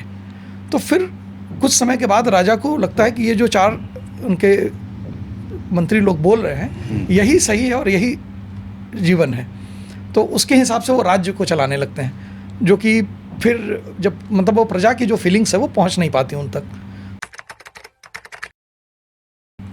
सर इसके पीछे एक रीज़न भी है। रीज़न क्या है कि इंस्टीट्यूट जो होता है वो बच्चों को पढ़ा के और पैसा कमाने के लिए होता है, फीस के लिए। हाँ। लेकिन फ़ीस के अलावा भी बहुत सारे कमाई के सोर्स होते हैं। अच्छा। चाहे हॉस्टल का हो या कुछ भी हो। लेकिन ये कोचिंग तो नहीं चलाती हैं हॉस्टल? कोचिंग नहीं चलाती हॉस्टल। हाँ। लेकिन जिसको एरिया का कमांड दे रखा है, हाँ। अब आपने कोचिंग खोली तो आपके पास आएंगे ना हॉस्टल वाले की, सर दे दो इतना ले लो। अच्छा, ये कमीशन खोरी? सीधी सर कमीशन खोरी है। तो ये कोचिंग के टीचर्स भी इन्वॉल्व? सर मैं ये भी जानता हूँ कि मैं अभी जिनकी एक बड़ी मैडम की बात कर रहा, सर इन सब को उस टाइम जो सबसे लेटेस्ट आईफोन था वो हाँ। इनको गिफ्ट किया गया था, 5 खरीदे गए। किसने किया था? हॉस्टल वालों ने। अच्छा। हॉस्टल वालों ने सबको, सेंटर इंचार्ज को और जो हेड अपने मार्केटिंग हेड, सबको नाम सबके मैं क्या लूँ, सबको सर गिफ्ट किया था। और सर इतनी कमाई थी कि मैं अपनी वैगन आर नहीं बदल पाया, लेकिन ये लोग सर एसयूवी खरीद लिए 6 महीने में। कोई अच्छा। एसयूवी खरीद लिया, कार तो सर सबने खरीद ली थी। हाँ, वो पूरी टीम। और मैं वो हर भी बंदा। कार जो ली गई थी, कोई कार लोन पे कुछ नहीं था सर। अच्छा। और सर हर जगह से था, कैंटीन को लेके, स्टेशनरी को लेके, हर जगह से था सर, पैसा आ रहा था। अब सर हम जैसे मेरे को कैसे वो सर, हम आप पढ़ाने हेड में रह मेरे गए कैसे केवल। बना दें सर? हाँ? हेड मेरे को कैसे बनाते हैं? मेरे से कैसे कह पाएंगे कि तुमको इतना देना है? हाँ हाँ हाँ, वो तो करीबी कोई कह सकते हैं। ये प्रॉब्लम रह जाती है ईमानदार लोगों के साथ। नहीं, ये अभी भी है सर, अभी भी है। हाँ आप क्या सोच रहे हो कि मतलब सरकार बदल गई, हाँ हाँ। लेकिन मंत्रालय तो वही है, बस मिनिस्टर बदल गए, और क्या बदला सर? इसी वजह से एक किस्सा आपसे शेयर करना चाहते हैं कि जब पुराने लोगों को हटाया गया, जो भी चार्जेस लगाए, ऑर्गेनाइजेशन ने लगाया कि भाई सुनने में आता है कि ये करप्शन तो वो करप्शन, अब वो अंदर की बात क्या है पता नहीं। लेकिन जो नए हेड्स वगैरह आए, तो ये पहले से ऑर्गेनाइजेशन बहुत पुराने लोग थे, तो इनके बारे में बड़ा पॉजिटिव रिपोर्ट था। लेकिन जो अलग अलग सेंटर्स के हेड्स थे, उनमें से मैक्सिमम को चेंज नहीं किया गया। जो नए वीपी आए तो उन्होंने कहा कि सर मैं तो सेम लोगों से काम लेना चाहता हूँ, मेरी किसी से दुश्मनी नहीं, कोई अच्छा काम करेगा तो मैं क्यों निकालूंगा। तो मुझे ये बात बहुत अच्छी लगी कि भाई ऐसा नहीं कि वो गए तो उनके साथ के जो लोग थे या जिन लोगों को उन्होंने रखा था सबको निकाल दिया, पूरी टीम अपने लोगों को भर दिया। तो ये दूसरे के ऊपर भी विश्वास करना जानते हैं। बाद में सुनने में आया कि एक्चुअली वो उनके ऊपर विश्वास नहीं करते थे, उनको वो चैनल्स पता करने थे इनकम वाले, ठीक है, इसलिए उन लोगों की ज़रूरत थी। और जिससे चैनल पता चल गया तो उन लोगों में से कुछ को हटाया गया, और कुछ लोगों ने तो सीधे बोला कि सर पहले वो हेड थे, हम उनकी बात मानते थे, अब आप आ गए, आप जो कहोगे वो हम करेंगे। यही है ही सर। ठीक है, तो इस तरीके का लोग अपनी लॉयल्टी चेंज कर लेते हैं। तो जिन लोगों ने लॉयल्टी अपनी चेंज कर ली वो रह गए, जो नहीं चेंज कर पाए उनसे वो चैनल्स लेके उनको हटा दिया गया। एक अमिताभ बच्चन की कोई पिक्चर है और बड़ा बढ़िया डायलॉग है, एक हमारे सर बोला करते थे कि पता नहीं कौन सा सेठ, वफादारी का शौक़ है तो कुत्ते पालो, इंसान है तो सोचेगा ही। बिल्कुल सही बात है सर, क्योंकि मेरा जो एक्सपीरियंस रहा, मतलब इनका तो ये था, जैसे पिछले थे जो मेरे टाइम में थे, वो सर बहुत टैलेंटेड थे, आज भी हैं लेकिन सर। टैलेंटेड थे लेकिन चापलूसों से घिरे हुए थे। हमको लगता है सर हर बड़ी पोस्ट पे लोग चले जाएंगे, लेकिन अपना एक सेंस होना चाहिए। तो जब आपका सेंस प्योर नहीं है ना सर, तो फिर बाकी लोग आपको करप्ट करेंगे। जैसे वो कहा जाता है ना कि चंदन विष व्यापत नहीं, लिपटे रहे भुजंग। ठीक है, तो जो चंदन रहेगा वो नहीं गड़बड़ होगा सर, लेकिन अब जब जामुन की लकड़ी रहेगी तो ख़राब होनी है, गलनी है उसको। उस टाइम एक बड़ी बात आई कि देखो बहुत बड़ा चेंज हो गया, रिफॉर्म होगा, और पुराने वाले चले गए, हम नए आ गए। मुझे तो सर पर्सनली कोई चेंज नहीं दिखता, मुझे तो और ज़्यादा हालत ख़राब दिखती है अभी उस टाइम जितनी थी। सर मैं जब 27 फरवरी को ज्वाइन किया, 87 बच्चे लेके 83 बच्चे 87 बच्चे लेके बैठे थे, और मैं जब सर वहाँ से मेहनत करके मैंने 2700 बच्चे किए थे। कितना टेन्योर रहा आपका? मैं सर फरवरी में ज्वाइन किया था, 1 मार्च मान लीजिए, 1 मार्च को ज्वाइन किया था, 30 अगस्त को हट गया था, 6 महीने के अंदर। हाँ।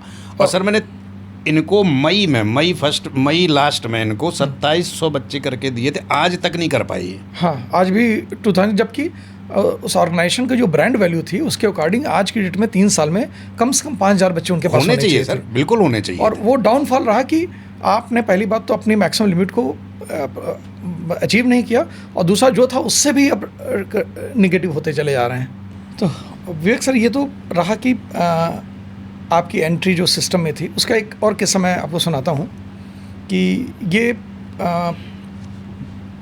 बहुत रिलायबल सोर्सेस से आया था, पुराने वीपी के जो खास लोग थे उन्होंने बताया था कि मुझे भी बड़ा आश्चर्य था कि मैं जनकपुरी आकाश में था और ये ऑर्गेनाइजेशन ऐसा था कि जिस शहर में जाता था वहाँ के जो अच्छे ऑर्गेनाइजेशन होते उसके टीचर्स को ये हायर कर लेते थे और उसके ज़रिए उनको बच्चे मिल जाते थे।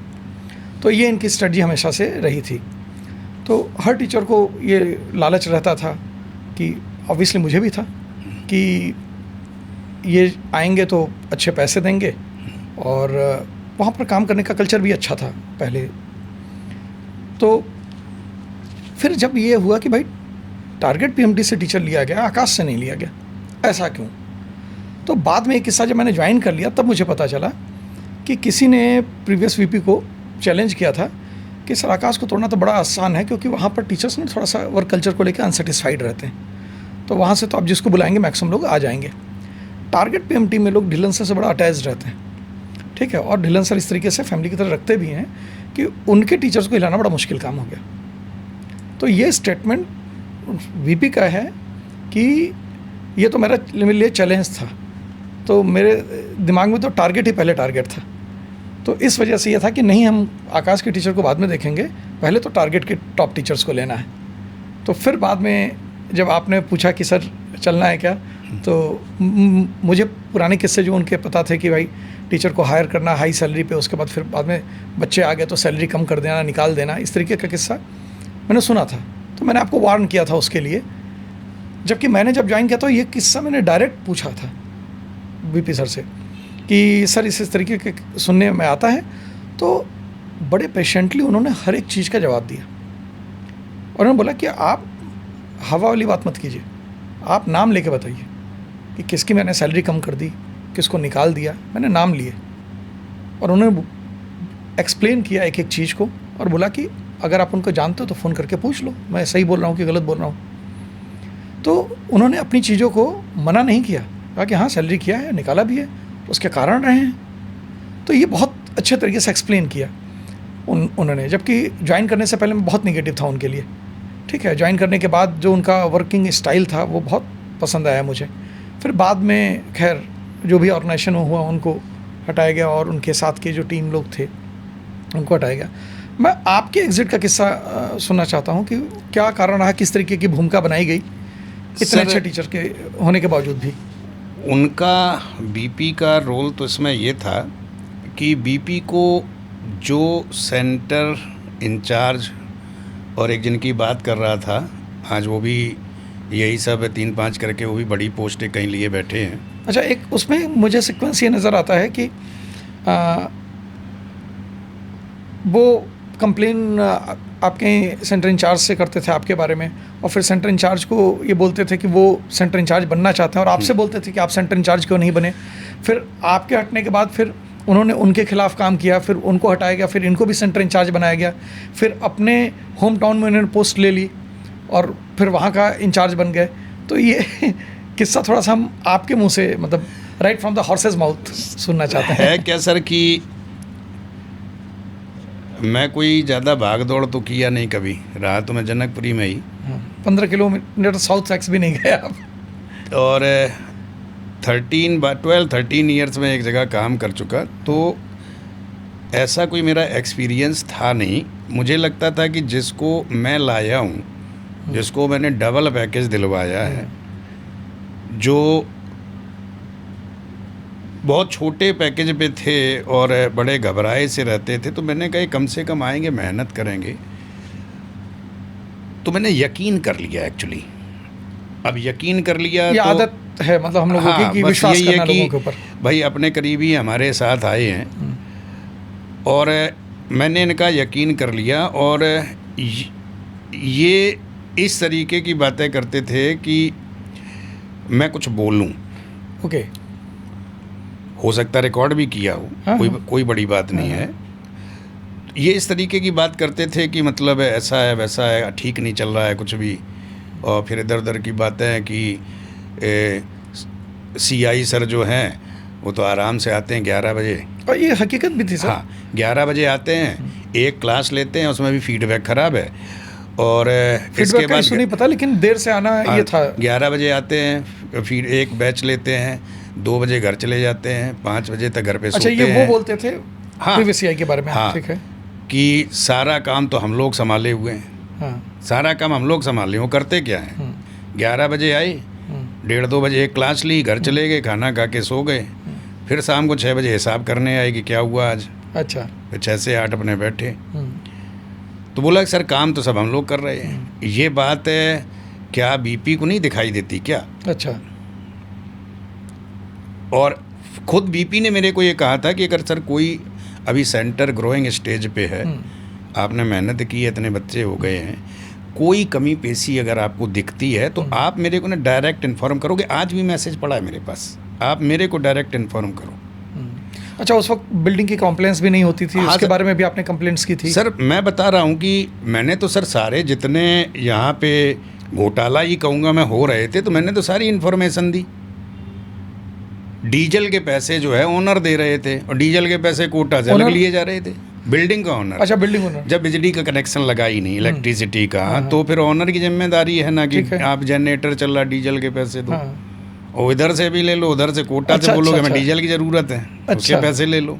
लोग डीजल भी पी जाते थे? डीजल ही पी जाते थे सर। अरे सर, अभी बिल्डिंग शिफ्ट हो रही थी कोनूर की, अभी बता रहा हूँ, अब तो मैं वहाँ नहीं हूँ सर। स्टडी मटेरियल बेच डाले लोगों ने कबाड़ी को।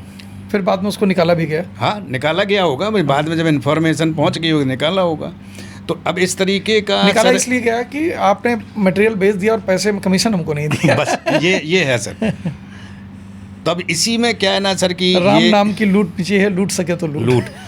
तो फिर मतलब हर तरीके से जैसा था अपनी इन लोगों की, सारे जो बड़े लोग उस समय थे, बड़ी मैडम थी, बड़े सर थे, सब लोगों की पार्टी भी चलती थी अपने जनकपुरी के पीछे। और जो हॉस्टल का इंचार्ज था उसी के हॉस्टल में चलती थी। सात्विक लोग हैं सर? सर ऑनर तो बहुत सात्विक हैं सर। ऑनर तो बहुत सात्विक है। अभी ऑनर पे भी आता हूँ सर, उनके सात्विक पे भी आता हूँ। बहुत सात्विक है और बहुत बढ़िया है। पार्टी इनकी चलती थी सर, उसमें वेज नॉन वेज शराब सब चलता था। जबकि ऑनर जो है वो तो पूजा पाठ वाले लोग। खैर मैं उनको कहूँगा पर्सनल उनकी पार्टी है, मतलब नहीं। ये बात जो है कि आप ये काम जो है आप कर सकते हो ऑफिस टाइम के बाद। अच्छा, ऑफिस टाइम में इस तरीके? ऑफिस टाइम में भी कई बार हुआ है। इसके बाद भी सर मैंने सारी जानकारी दे दी। तो बाद में क्या हुआ कि ऑफिस प्रेमाइसेस में तो नहीं? नहीं, प्रेमाइसेस में नहीं हुआ। प्रेमाइसेस में तो कोनूर बिल्डिंग में हुआ सर। अच्छा। जो कोनूर बिल्डिंग यहाँ पे विकासपुरी में ले रखी थी, उसमें जो आपके पियोन थे, 2 पियोन थे, और जो एक वो इंचार्ज था जो इन लोगों का हेड था, सब मिल के पीते थे, बैठ के डेली पीते थे। अच्छा, उसमें ये मुझे भी गार्ड्स ने कुछ बताया था किस्सा, तो हमने उस पर ध्यान नहीं दिया और हमने कहा कि ना जो लोग हैं उनको ऊपर बताइए। तो वो बोला कि सर ऊपर जो लोग बैठे हैं उन्होंने तो इनको बैठाया है। हाँ ठीक है, कोहिनूर बिल्डिंग बच्चों के लिए थी तो स्टाफ को क्यों रहने के लिए दिया गया है? ठीक है, जबकि एक ही 2 स्टाफ को दिया गया था। तो जब बाद में रिज़ाइन चेंज हुआ तो ये बात आई तो फिर उनको हटाया भी गया, उन लोगों को भी निकाल दिया गया है अभी। सर आपको बता रहा हूँ मैं, श्याम स्टोर से राशन आता था इनका। अच्छा। कितने बिल बनवाए जाते, घर भी चला जाता था राशन। अच्छा। उनके घर का राशन भी कोनूर बिल्डिंग से ही चलता था सबका। और इसके बाद इन्होंने सारा मिलके, वो लोग ज़्यादा भारी पड़ गए, जबकि मैं BP को सारी जानकारी देता रहा और वो ज़्यादा भारी पड़ गए। ठीक है, उन्होंने मेरे को 25 अगस्त को वार्निंग लेटर दे दिया। क्या रीज़न था? एग्जैक्ट रीज़न क्या था? एग्जैक्ट रीज़न ये था कि सर जो हो रहा है होने दो, शांत रहो। और शांत तो मैं 25 साल से कभी रहा ही नहीं। अपना देखो, और उस पर भी नहीं, अपना भी ना देखो। नहीं, तो एक तरफ आप ये बोल रहे हो कि मेरे को सारी इन्फॉर्मेशन दो, या तो आप बोल दो कि आप छोड़ दो मैं देख रहा हूँ। हाँ ठीक है। अब मैं नहीं देता हूँ तो मेरे को बोलोगे तुमने बताया क्यों नहीं। हाँ। और बता दो तो तुम सेंटर की बुराई कर रहे हो। हाँ हाँ। बता दो तो बुराई कर रहे हो, ना बताओ तो तुम्हें जिम्मेदारी किस चीज़ की दी है हमने। ये तो रियल रीज़न है। हाँ, लेकिन ऑन पेपर जब आपको डिसोसिएशन लेटर दिया गया तो क्या रीज़न लिखा गया उसमें? उसमें रीज़न लिखा गया सर, मैं कोटा गया था, मेरे बताया भी गया। रीज़न उसमें लिखा था कि सर के पास एक भी बैच नहीं है। अच्छा, तो बैच अलॉट कौन करेगा? आप खुद थोड़ी ना करेंगे? सर 4 क्लास लेता था मैं डेली। तो बैच कैसे नहीं था फिर आपके पास? 4 क्लास लेता था मेरे को। इसके बाद इन्फॉर्मेशन ऊपर भेजी गई कोटा में कि सर के पास अभी कोई बैच ही नहीं है। मैंने टाइम टेबल दे दिया था। ये डिसोसिएशन लेटर में ऐसा लिखा गया है? हाँ, उसमें नहीं, डिसोसिएशन लेटर में तो उन्होंने अपना जो लिखना था 2 लाइन लिख दी कि भाई ठीक है। नहीं, कुछ तो कारण दिया होगा झूठ सही, वो बताइए ना। अब वो तो एक बार पढ़ूंगा सर, अच्छा, मैं अच्छा, दोबारा रिवीजन करता हूँ उसका। ठीक है। लेकिन उसमें ये था कि मतलब इनके पास क्लास नहीं है, इन्होंने 4,000 बच्चे का कमिटमेंट किया था। अगर सर मैं 4,000 का कमिटमेंट करता, अपनी कोचिंग उसी टाइम खोल लेता, इनकी तरफ जाने की क्या सर, जरूरत 500 थी? हजार 500 से बच्चे। अगर कोई कर लेगा तो अपना कोचिंग चलाएगा। और ये कोटा में सर दिल्ली अथॉरिटी की हाईएस्ट अथॉरिटी जो थी उसने कोटा में बोला है सर। अच्छा फिर मैं अच्छा, रिटर्न आपने कुछ किया था कमिटमेंट बच्चों का? कोई कमिटमेंट नहीं था सर, आज तक किसने किया है सर रिटर्न कमिटमेंट इनके पास? बस इनका ये है कि ये इस उम्मीद में रहते हैं कि वहाँ से आओ टीचर ले लो, ब्रांड अपना वहाँ का है, टीचर सब वहीं के हैं। वो पहले यहाँ थे, अब यहाँ आ गए हैं। बाद में मैं कोटा भी गया, 30 अगस्त को 2023 को मेरे को लेटर आया कि आपको हटा दिया हमने। अच्छा, ठीक है। ठीक है। और पहले लेटर में लिखा था कि आपको सेंटर हेड से मिलके अपना एक्सप्लेनेशन देना है। अच्छा, सेंटर हेड बीपी को कहते हैं। Show cause notice. हाँ, बीपी को कहते हैं सेंटर हेड। ठीक है। मैंने बीपी को मैसेज किया कि भाई मेरे पास अच्छा, नोटिस मुझे आया है। सेंटर इंचार्ज सेंटर हेड लगता था। हाँ, सेंटर हेड बीपी होता है एक्चुअली, अच्छा। जिसके अंडर में है। सेंटर इंचार्ज सारे सेंटर हेड के अंडर में आते हैं। ठीक है। मेरे से कहा गया कि उनको आप एक्सप्लेन कीजिए। मैंने है। उनको मैसेज लिखा, उन्होंने पढ़ भी लिया। ठीक है। एक्सप्लेन के लिए बुलाया ही नहीं, सीधा इन्होंने 30 अगस्त को कहा कि ये आप लेटर ले लो। वो तो लीगल विंडो अपने लिए रखते हैं। हाँ, वो हटा दिया हमने। ठीक है, कोई बात नहीं, हटा दिया। अब मैं जीवन में कभी हार तो मानी नहीं, मैंने चलो हटा तो दिया इन्होंने, हार तो नहीं मानूंगा सर मैं चला गया कोटा। अच्छा, ओनर्स के पास? ओनर्स के पास मैंने कहा सबसे मिल के आता हूँ। अब कोटा जब मैं चला गया तो वहाँ पे जब मैं बिल्डिंग में घुसा तो मैंने देखा कि ये तो हिंदुस्तान का सबसे बड़ा ऑफिस यही है, क्योंकि कोचिंग इंडस्ट्री का ऑफिस यही है हिंदुस्तान का सबसे बड़ा। फिर मैंने सबके लोगों की पर्ची भरी, सारे जो ओनर्स थे। वहाँ पे आप जाते हैं तो वहाँ पे क्या ना रिसिप्ट की आपको मिलना है, आप कहाँ से आए हो, फ़ोन नंबर, नाम। अच्छा, कि जिससे मिलना है, जिससे मिलना है, इंसर से मिलना है, इंसर से मिलना है, इंसर से मिलना, आप नाम। मैंने 4 ओनर थे, चारों पर्ची भरी। अच्छा, चारों से मिलना था आपको? हाँ, मैंने कहा कोई तो मिलेगा। अच्छा किसी से तो एक अपनी बात रख लें। एक आध लोग मिले भी सर। और उसमें भी क्या हुआ कि बाद में ये मेरे समझ में आने लगा कि सर ये लोग कुछ नहीं करेंगे, या तो कुछ ये मन से नहीं करना चाहते, और या अब इनके अंडर में नहीं है। क्योंकि मेरे को हर चीज़ कहा गया कि सारा चीज़ जो है वो पार्टनर्स देखते हैं। पार्टनर कौन? पार्टनर जो इनके बिजनेस पार्टनर नए बने थे। अच्छा, इन्वेस्टर्स जो थे वो जो है वो देखेंगे। ठीक है। तो मैंने कहा ठीक है, उनसे ही मिल लेते हैं। अच्छा, तो उनके मतलब इन्वेस्टर के जो रिप्रेजेंटेटिव? हाँ, रिप्रेजेंटेटिव थे। मैंने कहा उनसे मिल लेते हैं। उनके ऑफिस के बाहर गया, मैंने उनके बोला उनके असिस्टेंट को कि मैंने कहा सर ऐसा ऐसा मेरे को मिलना है। और वो बाहर भी आए, थोड़ा आगे तक गए, मुड़ के देखे, फिर वापस चले गए। फिर असिस्टेंट आया, बोला कि सर को अर्जेंट जाना है कहीं। तो मैं समझ गया कि ऐसी ऐसी बात है, तो मिलना नहीं चाहते कुल मिला। ठीक है। फिर बाद में मेरे को पता लगा कि ये दिल्ली सीधा रिपोर्ट ही वहीं करता है। दिल्ली रिपोर्ट वहाँ करता ही नहीं था ओनर के पास ना, इन्वेस्टर्स को सीधा इन्वेस्टर के पास रिपोर्ट। एक्चुअली दिल्ली का सुनने में आता है कि दिल्ली का जो एक्सपेंसेस था या एक्सपेंशन था दिल्ली में या किसी और स्टेट में, वो इन्वेस्टर्स के पैसे से हुआ था। तो इस तरीके की बातें सुनने में आती हैं, सही गलत क्या पता। वो तो वही है सर, मेरा भी यही रहा कि भाई मैं सबसे मिला, सबसे बात रखी, मैसेज। गालिब का एक शेर इस मुद्दे पे हमको याद आता है कि हो रही हैं गैरों की शीरी बयानी कामयाब, शीरी मतलब मीठी ज़बान, हो रही है गैरों की शीरी ज़बानी कामयाब, इश्क का उसको गुमा हम बेज़बानों से नहीं। बेहतरीन।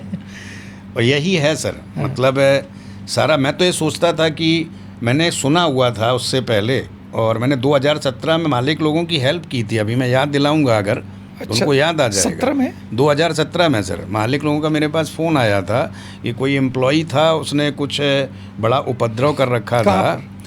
और जयपुर में था, शायद जयपुर में था कि कोटा में था या मुंबई में था।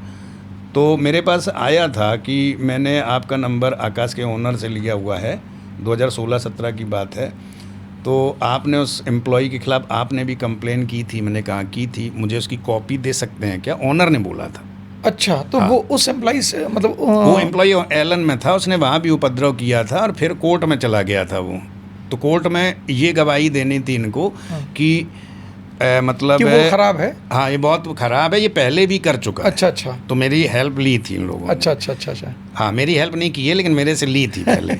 तो आपने हेल्प की थी उसमें? हाँ सर, मैंने हेल्प की थी। मैंने अपनी जो पूरी कंप्लेंट की कॉपी विद उसमें पुलिस स्टेशन की सील लगी थी, मैंने भेजी थी व्हाट्सएप से। ओके, वो हाँ, डिटेल है आपके पास आज भी? पूरा डिटेल है सर। अब उन्होंने हटा दिया होगा, मेरे पास कॉपी तो पड़ी है पूरी। अच्छा। वो कंप्लेंट की कॉपी जो आपने भेजी थी? हाँ, कंप्लेंट की कॉपी भेजी थी। और मुझे अच्छा पहले ये था कि लोग कहते थे ना कि मतलब है एकमात्र ऐसे ओनर्स हैं, एक तो वो सरकारी नौकरी है, हाँ। आप वहाँ चले गए।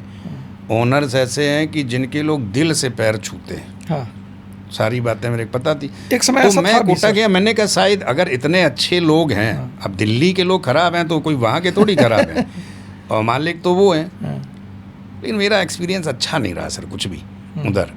मतलब कोई किसी का मतलब है, या तो ये कहो कि छोटे छोटे स्टाफ का क्या सुनना है हमें, हमने तो जिम्मेदारी उनको दे रखी है। हाँ। बाद में मैं सर जिन्होंने मेरे को लेटर इशू किया था, मैं उनके पास भी गया था। अच्छा, हाँ, गौतम साहब अपने, ठीक है। उनके पास भी गया। तो वो मेरे कहते कि विवेक सर मैं उसमें क्या करूं, जो दिल्ली ने मेरे को लिख के भेजा कि टाइप करके साइन करके दे दो, मैंने भेज दिया। ये ऐसा किस्सा मेरे पास साथ भी हुआ था कि जब रोका गया मुझे ऑफिस में एंट्री करने से, क्यों रोका गया था वो आपको बताएंगे बाद में। तो उसने बोला कि सर आप ना मेल पे बात कीजिए। तो मैंने बोला कि ठीक है, यही बात आप भी मेल पे कर देते मुझे, तो मुझे 25 किलोमीटर क्यों ट्रैवल करके आना पड़ता। तो बोला कि सर मैं तो इंस्ट्रक्शन फॉलो कर रहा हूँ। तो मैंने उसको बोला कि हाँ भाई, यही तो प्रॉब्लम है कि सब लोग केवल इंस्ट्रक्शंस फॉलो कर रहे हैं, और अब अकल और जो सेंसिबिलिटी होती है वो अपने घर छोड़ के आते हैं। एक और चीज़ हम आपको बता रहे हैं, मेरे ऊपर एक ब्लेम ये भी लगाया गया कि आप ना एक टीचर जिनका टर्मिनेशन या डिसोसिएशन हुआ था, आप उनके कांटेक्ट में, तो नाम नहीं लिखा गया। ठीक है, मेरे लीगल एडवाइज़र जो हैं वो बोलते हैं कि भाई इसका जब रिप्लाई करेंगे तो हम बोलेंगे कि नाम लिख के दो ना, किससे मिल रहे हैं। ठीक है, और हो सकता है कि आपके यहाँ से डिसोसिएशन किया गया, हमारे पुराने रिश्ते थे तो हम क्यों नहीं मिलेंगे, और किसी से मिलना जुलना थोड़ी ना कोई पाप है। हाँ, आपके ऑफिस टाइम में अगर मिल रहे हैं तो प्रॉब्लम हो सकती है। और वैसे इनके ऑर्गेनाइजेशन में इस तरीके का ये भी नहीं था आकाश जैसा स्ट्रिक्ट नेचर कि भाई ऑफिस के टाइम में आपको मूव नहीं करना है। टीचर का मेन काम होता है क्लास लेना, डाउट लेना। ठीक है, और ऐसा नहीं कि जब डाउट क्लास लगी हो तभी डाउट लेना है। बच्चे की ज़रूरत है तो हम पूरा करेंगे। उस वक्त मेरा ऑफिस टाइम ओवर हो गया कि नहीं हो गया उससे भी मतलब नहीं होना चाहिए। फिर बाद में मुझे बड़ा आश्चर्य हुआ कि मेरे ऊपर ब्लेम किया गया कि मैं आपसे मिलता था, और आपके टर्मिनेशन के बाद उनके ओनर्स में से जो एक भाई हैं वो आपके साथ रेगुलर कांटेक्ट में रहे हैं। हाँ सर, उन्होंने मेरे को, सर ने मेरे को बोला कि बेटा मैं करना तो बहुत कुछ चाहता हूँ, लेकिन मैं अकेला करूँ क्या। अब एक्चुअली मेरी ही नहीं कोई सुन रहा है इधर। अच्छा, लेकिन ये है कि सर बहुत ही बेहतरीन आदमी है सर। अच्छा, हाँ, भले ही वो हेल्प ना कर पाए हों, लेकिन वो जो है, मेरी जब भी बात हुई सर से, और मैं कोटा में मिला भी था, छोड़ने के बाद भी, ऑर्गेनाइजेशन छोड़ने के बाद भी। हाँ सर, मैं सर से बड़ा अच्छा है, मतलब है मैं तो उनको फादर लाइक मानता हूँ सर। और जब भी है उनसे मैंने बात की है, उन्होंने मुझे अच्छा ही सजेशन दिया। जब भी 2-4 बार मेरी बात हुई होगी तो वो उसमें क्या है, बाकी लोग जो है मुझे थोड़ा सा लगता है ना कि डाउन टू अर्थ में एक यही है सर। मतलब है मैं ही नहीं है, बहुत सारे तो लोग हो सर सकता से है कि मिले। आपकी इनसे मुलाकात या बातचीत हुई तो आपको इनके बारे में ज़्यादा पता है, बाकी लोगों से नहीं मुलाकात हो पाई, तो इसलिए आपको उनका हाँ, ये है। लेकिन अब ये भी है है ना कि सर मैंने मैसेज लिखा तो एक जो थे उनमें से वो तो ब्लॉक ही कर दिए। अच्छा, हाँ, उसी टाइम मैंने लिखा था कि मैंने कहा सर मैं एक बार मिलना चाहता हूँ, ऐसी समस्या है। हाँ। तो अच्छा, अब ये बात एक कड़ी में एक मैं भी जोड़ना चाहता हूँ कि जब मैंने यहाँ लोकल अथॉरिटीज़ के अगेंस्ट कंप्लेन किया तो एक कंप्लेन के बाद मैं रुक गया था। पहले ऑफिशियल मेल किया था मैंने, फिर मेरी मेल आईडी ही ब्लॉक कर दी यहाँ के लोकल अथॉरिटीज़ ने। ऑब्वियसली ऊपर से मिलके ही किया होगा कुछ ना कुछ। तो फिर बाद में मैंने मैसेज किया, तो मैसेज करने के बाद मुझे लगा कि अब अगला मैसेज करना चाहिए कि नहीं करना चाहिए। तो हमारे एक फ्रेंड थे, ऐसे डिस्कस किया, तो उन्होंने कहा कि ऐसा है कि जब तक वो ब्लॉक नहीं करते हैं तब तक आप अपनी बात रखते रहिए, क्योंकि अगर वो आपकी बात नहीं सुनना चाहेंगे ना तो सीधे ब्लॉक कर देंगे, वो क्यों एंटरटेन करेंगे आपको। लेकिन अगर वो आपको ब्लॉक नहीं कर रहे हैं तो इसका मतलब कि वो लोकल अथॉरिटीज़ के खिलाफ सुनना भी चाहते हैं, और सुनने के बाद वो ऐसा नहीं है कि उनको हटा के आपको रखेंगे, वो हटाएंगे फाइनली आपको ही, ठीक है, क्योंकि उनका एसोसिएशन 18-20 साल का है ऑर्गेनाइजेशन से, आपका 2 साल से है। आप भले ही सच हो, वो भले ही गलत हो, लेकिन अल्टीमेट ज़्यादा विश्वास उन्हीं के ऊपर करेंगे। हाँ, उनकी कमियां जान जाएंगे तो आपको हटाने के बाद उनके ऊपर प्रेशर बिल्डअप करेंगे, ठीक है, उनको सही करने के लिए या अपने कॉम्प्लेंस के अकॉर्डिंग करने के लिए। अल्टीमेटली हुआ भी वही, और आज तक उन लोगों ने कभी मुझे ब्लॉक नहीं किया। अब इस पॉडकास्ट के बाद हो सकता है कि वो लोग ब्लॉक कर दें, लेकिन अब तो मैं मैसेज ही नहीं करता उन लोगों को। वही है सर कि हमारा जो एक्सपीरियंस, मैं तो इनके बारे में बस एक ही वर्ड कहूँगा कि आप लोग एग्जिस्ट ही डिस्ट्रक्शन करके करते हैं हर जगह। आप हर जगह पहले अफरा तफरी मचाएंगे अपने को एग्जिस्ट करने के लिए। एक बड़े ऑर्गेनाइजेशन के जो ओनर थे उन्होंने एक बार इस तरीके का पोस्ट भी किया था, फिर बाद में उसको डिलीट कर दिया, क्योंकि हर ऑर्गेनाइजेशन के ओनर्स जो हैं, बड़े ऑर्गेनाइजेशन जो नेशनल वाइड है, सब एक दूसरे से जुड़े हुए रहते हैं। तो टीचर्स पोचर्स करके एक टर्म इस्तेमाल किया था उन्होंने, पोचिंग होती है ना। हाँ, तो बिल्कुल सही है सर, ये इस तरीके का टर्म इस्तेमाल किया गया था।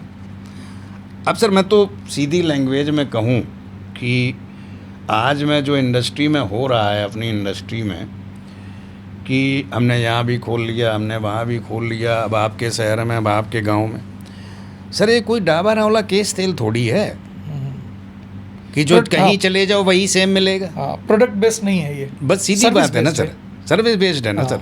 आप कहाँ क्या कर पाते हो, कैसे कर पाते हो, और फिर आप क्या जहाँ गए आपने वहाँ से फिर उठाए 10-12 टीचर, और फिर वही उनका जो अपने बीपी कहते थे कि यहाँ तो हायरिंग और फायरिंग कंटिन्यूसली चलती रहती। हाँ, एक आएंगे 10, हाँ, बस आएगा जाएगा, आएगा 10 आएंगे। और यहाँ पे मैं बात करूँ कि जैसे मैंने तो अभी क्या है ना सर कि हर जगह काम करके देख लिया है, एक ही जगह पे हर जगह काम करके हाँ, देख लिया एक ही जगह पे हर जगह मैंने काम किया है, और बस मेरा ये सोचना है कि एक्सपीरियंस की अगर बात करूं मैं तो ठीक है, ओनर लोग बहुत अच्छे हैं, लेकिन ओनर लोग तक पहुंच ही कहाँ है लोगों की। नहीं सर, लोग, और आप उनको मेल कर भी देंगे या कुछ भी कर देंगे, अब उन तक पहुंचा कि नहीं पहुंचा, क्या है कि नहीं क्या है। नहीं, मेरी एक ओनर से मतलब बात हुई थी, तो किसी ने बताया कि क्या क्या प्रॉब्लम है, तो वो हमसे जानना चाहते थे एग्जैक्टली कि क्या इशू है। तो हमने बोला कि सर मेरी इच्छा ख़त्म हो गई है बताने की भी और काम करने की भी यहाँ पर, तो मैं तो चाहता हूँ जितना जल्दी आप रिलीज़ कर देंगे उतना बेटर रहेगा। तो बोले कि देखिए सर, आप भी जब नहीं बताएंगे तो कैसे पता चलेगा। तो मैंने बोला कि सर मैंने मेल तो किए हैं। तो बोले कि कितने मिला। मैंने कहा सर 2 साल में जो भी मेल मैंने किए थे वो सारा सर लोगों को फॉरवर्ड कर दिया है। तो बोले कि सर मेरे पास 1000 मेल डेली आता है। हम लोग तो मेल चेक करते नहीं, हमारे असिस्टेंट चेक करते हैं, और उसके बाद भी जो इंपॉर्टेंट मेल्स उसमें से जो होते हैं उसकी केवल हेडिंग्स लिस्ट बना के हमको दी जाती है, तो मेल की डिटेल हमको नहीं पता होती।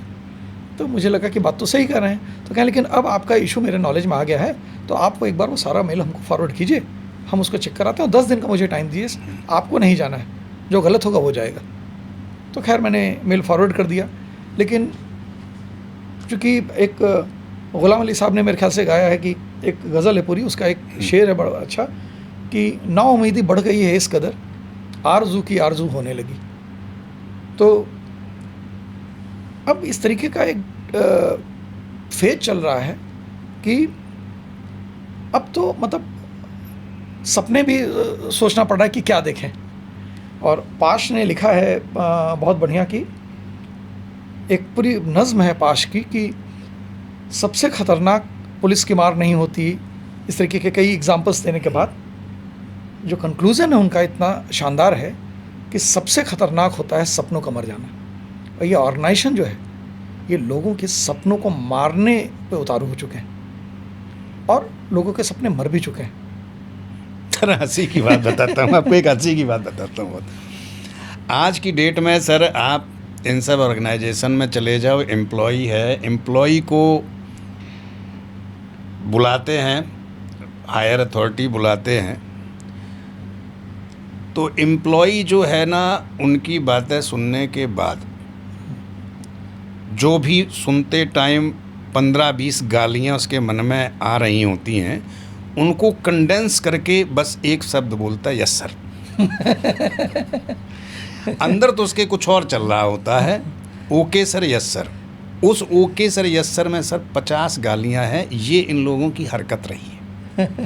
एक टीचर ने मुझसे मतलब बोला है, कोई भी ऐसा नहीं है, 2-4 अपने करीबी लोग को छोड़ दो, हाँ, जो अंदर से, तभी मैं कहता हूँ कि मैं 12 साल काम किया तो ऑनर ने क्या था, जो कैमरे लगे थे उसमें वॉइस नहीं रखी, अच्छा, क्योंकि वो जानते थे कि अगर मैं इन लोगों की बात, वो तो खैर अच्छे थे, लेकिन मान लो अगर ख़राब होते, एक निंदा रस भी चीज़ होती है हाँ ना, निंदा रस, तो वो अगर बातें सुन लेते ना कि स्टाफ मेरे बारे में बोल क्या रहा है सर, तो डेली स्टाफ बदलना पड़ता।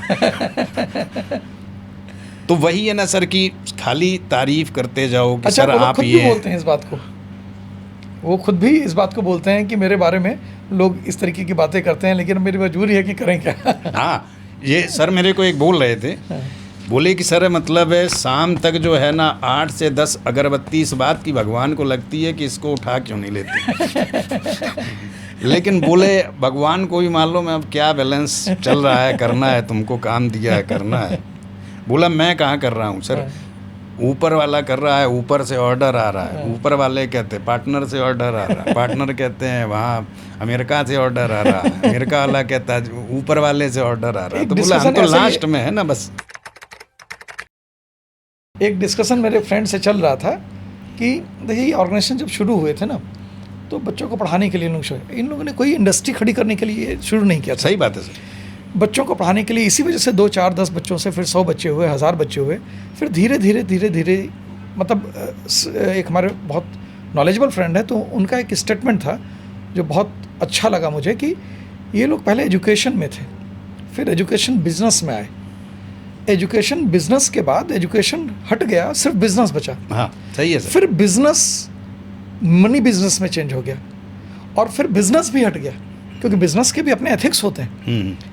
जैसे ऑर्गेनाइजेशंस के student care, employee care, workforce का केयर भी करना बड़ा इंपॉर्टेंट चीज़ है, क्योंकि सर्विस सेक्टर है। तो सर्विस तो एक्चुअली वर्कफोर्स दे रहा है। जब आप वर्कफोर्स की रेस्पेक्ट नहीं करेंगे तो सर्विस को की उम्मीद कैसे कर सकते हैं। तो उन्होंने बोला कि बाद में बिजनेस भी हट गया, अब सिर्फ मनी बचा है। तो अब ये लोगों का मेन उद्देश्य सिर्फ ये रह गया है, ब्रांचेज खोलो, बाहर से इन्वेस्टमेंट लाओ, और इन्वेस्टमेंट ला के वैल्यूएशन बढ़ाओ, फिर नए इन्वेस्टर्स आ जाएंगे, और अल्टीमेटली IPO लाओ और जनता से पैसा लो और एग्जिट कर जाओ। और फिर फाइनली क्या होगा कि भाई जनता ने लगा कि भाई कोचिंग इंडस्ट्री खूब कमा रही है और इनके शेयर्स ले लेते हैं, और फिर फाइनली क्या होगा कि इन्वेस्टर्स तो अपना पैसा लेके निकल गए, ओनर्स को खूब पैसा मिल गया, और पब्लिक का पैसा चला गया, शेयर गिरेगा, पब्लिक के पैसे डूब जाएंगे। इस पर मैं आपको एक कहानी सुनाता हूँ छोटी सी। एक गांव में ना बंदर बहुत थे। अच्छा। तो एक सेठ जी और उनका असिस्टेंट पहुंचा, गांव वालों से बोला कि सर, गांव वाले से बोला कि आप बंदर पकड़ के हमें दो, हाँ, हर बंदर का 5 रुपया देंगे। ठीक है। और एक बड़ा सा उसने हॉल बनवाया। ठीक है। तो अब क्या हुआ, गांव वाले पकड़ के ले आई, सबको अच्छा, पैसे दे दिए उसने। ठीक है। सेठ बाहर चला, सेठ जी बोले कि 15 दिन बाद बंदर कम हो गए। बोले अब हर बंदर का 10 रुपया देंगे। अच्छा, ठीक है। ठीक है। ठीक है। फिर भी गांव वाले इधर उधर ढूंढ लाए, पकड़ लाए। अच्छा। गाँव पूरा खुश सर, जंगल तक चले जाते हाँ होंगे। जंगल तक चले जाते। फिर लास्ट में बोला कि जब बंदर बिल्कुल ही नहीं बचे, 2, 4, 5 कहीं, तो बोला 50 रुपया बंदर देंगे। अच्छा। गांव वाले फिर भी जाके 2-4 जंगल अंगल इधर उधर से पकड़ लाए। बोले सेठ जी, बोले देखो अब क्या है, मैं जा रहा हूँ शहर, वो काम संभालेगा ये हमारा इंचार्ज। ठीक है। ठीक है, इसको उस काम संभालना है। हाँ, तो अब जब आप बंदर लाओगे हाँ, तो हर बंदर का 500 रुपया देंगे, ठीक है। और इससे ले लेना। ठीक है। गांव वाले बोले खेती थी छोड़ बंदर ही पकड़ने में। अब बंदर पकड़ने के बाद क्या, सेठ जी चले गए हाँ, अपना पूरा घर खाली करके, और वो उसमें असिस्टेंट रहने लगा। जैसे यार अपने शहर में असिस्टेंट बैठे हैं, मैनेजर बैठे हैं। तो गांव वाले परेशान, अब बंदर 500 रुपया की बात है और बंदर नहीं मिल रहा। तो असिस्टेंट बोला कि यार 500 रुपया सेठ जी बंदर के देंगे, 200 में मेरे से खरीद के मेरी को बेच दो। जैसा उसने सारे बंदर बेच दिए 200 में, वो भी भाग गया। अब गांव में बचे गांव वाले बंदर। ऐसे मैंने कुछ मंदिरों को बाहर देखा है कि पहले लोग पैसे मांगते थे, तो पैसे में कुछ लोग दान के नाम पे मंदिर के बाहर दे देते थे। फिर लोग क्या था कि भाई कितने लोगों को दान दिया जाए, जब ज़्यादा लोग मांगने लगते हैं तो अब एक स्ट्रेटजी है कि भैया चावल दिलवा दो, आटा दिलवा दो, या मतलब ऐसे राशन के नाम पे। तो ये होता है कि यार इसको भूख लगी है, खाना कुछ दिलवा देते हैं। तो लोग कहते हैं चलिए ठीक है, राशन की दुकान है, सामने दिलवा दिया। और फिर मैंने देखा कि वो उसी खरीद दुकान के में फिर उसी दुकान में जाके बेच देते हैं, और फिर से अगले भक्त के पीछे पड़ जाते हैं कि बाबा भूख बड़ी लगी है, 1 किलो चावल 1 किलो। तो अभी इंडस्ट्री में क्या मेरे हिसाब, मैं तो सर इसीलिए 25 साल से करता रहा, तो मैं तो सोच रहा था और जो 15 साल काम करूँगा। हाँ। तो मैं पहले तो सोच रहा था यार 15 साल कट जाएगा, लेकिन ये जो 2023 का जो एक्सपीरियंस रहा, और बाद में मैं गया भी और बड़ा इंस्टीट्यूट ज्वाइन किया, और फिर मेरे को ये तो समझ में आने लगा कि अब बड़ी आफत सारे तो ऑर्गेनाइजेशन एक ऑर्गेनाइजेशन एक जैसे ही लगभग हो गए सबका हैं। गोल आईपीओ लाना हो हाँ। गया। तो मैंने फिर कहा कि अपना छोटा सा एक खोल के बैठते हैं। और फिर जो इन लोगों ने जिस जुनून से शुरू किया था कि 2 ही लोग हैं, टीचर और बच्चे, हाँ। अब मैं छोटे लेवल पे वही काम शुरू किया हूँ, टीचर और बच्चे, बीच में कोई नहीं है, बस टीचर है, बच्चे है। हमने वहीं अपना जनकपुरी में सेटअप डाला हुआ विद्यम क्लासेस करके। हाँ, मैंने ये लिया था एक। अच्छा, आपके पास भी है? तो अभी विद्यम क्लासेस करके हमने डाला है, और जो भी जनकपुरी के 7-8 मेन जो टीचर थे, अच्छा, और इवन एच.एन. झा सर जो सबसे सीनियर टीचर बॉटनी के थे, और आकाश के एक तरीके से फाउंडर मेंबर्स भी थे, क्योंकि जब से आकाश, हाँ, एच.एन. झा सर हैं, एस.के. पांडे सर हैं जो पीडब्ल्यू नीट के दिल्ली एनसीआर के हेड थे, अच्छा, वो भी हैं। पंकज सर हैं, सिंप्लीफाइड फिजिक्स चलाते थे। पंकज सर का ही स्टूडेंट कोई एक आंसू गई, आप जो अच्छा, सोच अच्छा। रहे हैं ना, वो आंसू गई है। पंकज सर का एक स्टूडेंट बड़ा फेमस है, आंसू गई, जो पंकज सर से पढ़ा हुआ है 11th-12th में फिजिक्स, और बहुत बड़ा यूट्यूबर है, साइंस एंड फन करके उसका चैनल भी अच्छा, चलता है, 90 लाख के आसपास सब्सक्राइबर हैं उसके। Okay okay. और वैसे यूट्यूबर तो आपका भी है ना सर, एक नागपुर में? अरे अनुज पटेल। हाँ, अनुज बचेला। हाँ, वो वहाँ- आज की डेट में सर जितना डॉक्टर MBBS की बच्चा नीट की तैयारी कर रहा है, सब उसका फ़ैन है। हाँ, वो बहुत बढ़िया मेहनती बच्चा है, और 2015 से 18 तक मैं नागपुर का हेड रहा आकाश का। तो उस दौरान वो जो टॉप बैच होती थी उसमें वो था, वो 100% सिलेक्शन बैच में होता था। तो अनुज पटेल का भी परफॉर्मेंस बहुत बढ़िया था। और वो बचपन से, उसका एक वीडियो है ना कि बचपन में मतलब मेरे ख्याल से क्लास 8th में रहा होगा, तब उसने यूट्यूब में एक वीडियो डाला था। फिर उसको वीडियो डालने का शौक़ था, तो वो धीरे धीरे कंटेंट अपना डेवलप करता गया। जैसे जैसे वो MBBS करता जा रहा था, तो अपनी जर्नी को उसने पूरी की पूरी दिखाई, और अपने एक्सपीरियंस लिखा, और मतलब बहुत बढ़िया, मतलब वो डिसिप्लिन जो उसने फॉलो किया है ना, वो कमेंडेबल है। क्योंकि जितना बच्चा सर नीट की, जैसे हमारे यहाँ एक बच्ची आती है और वो बता रही थी मुझे, तो मुझे याद है, मैंने कहा ये तो स्टूडेंट रहा है। और उनके पेरेंट्स भी वो डॉक्टर्स हैं, वो भी मेरे बड़े अच्छे जानने वाले हैं। एक्चुअली वो जासूसी नावल बहुत पढ़ते हैं। अच्छा। और लिटरेचर में मेरा बड़ा इंटरेस्ट है, तो वेद प्रकाश कंबोज और वेद प्रकाश शर्मा वगैरह के नावल वो बहुत पहले पढ़े हुए थे। अच्छा, आपने भी बचपन में पढ़े हैं जो? हाँ, तो आज भी पसंद करते हैं। अभी भी वो कोई किताब लेते हैं ना, तो इतने मोटिवेटेड रहते हैं कि उसको फेसबुक पे डालना या अपने सोशल मीडिया पे डालना, तो उस तरीके से। तो एक हमारे जानने वाले यशवंत सर हैं, उन्होंने एक बहुत बढ़िया किताब लिखी है, बेगम पुल से, एक मतलब जासूसी नावल का जो राइटिंग का जो डेवलपमेंट है, उसके ऊपर पूरी की पूरी कहानी। और उसका अच्छा। प्रिंट कैसे, दरियागंज के कहाँ पर किस तरीके से पब्लिकेशन हाउस हैं जो इसको पब्लिश करते हैं, पल्प फिक्शन के ऊपर एक तरीके से पूरी स्टोरी। और नाम तो उन्होंने दरियागंज, बेगमपुर से दरियागंज रखा है, लेकिन उसमें डेवलपमेंट जासूसी नावल का उन्होंने पूरे वर्ल्ड की हिस्ट्री का पूरा रिसर्च उसमें डाल दिया है।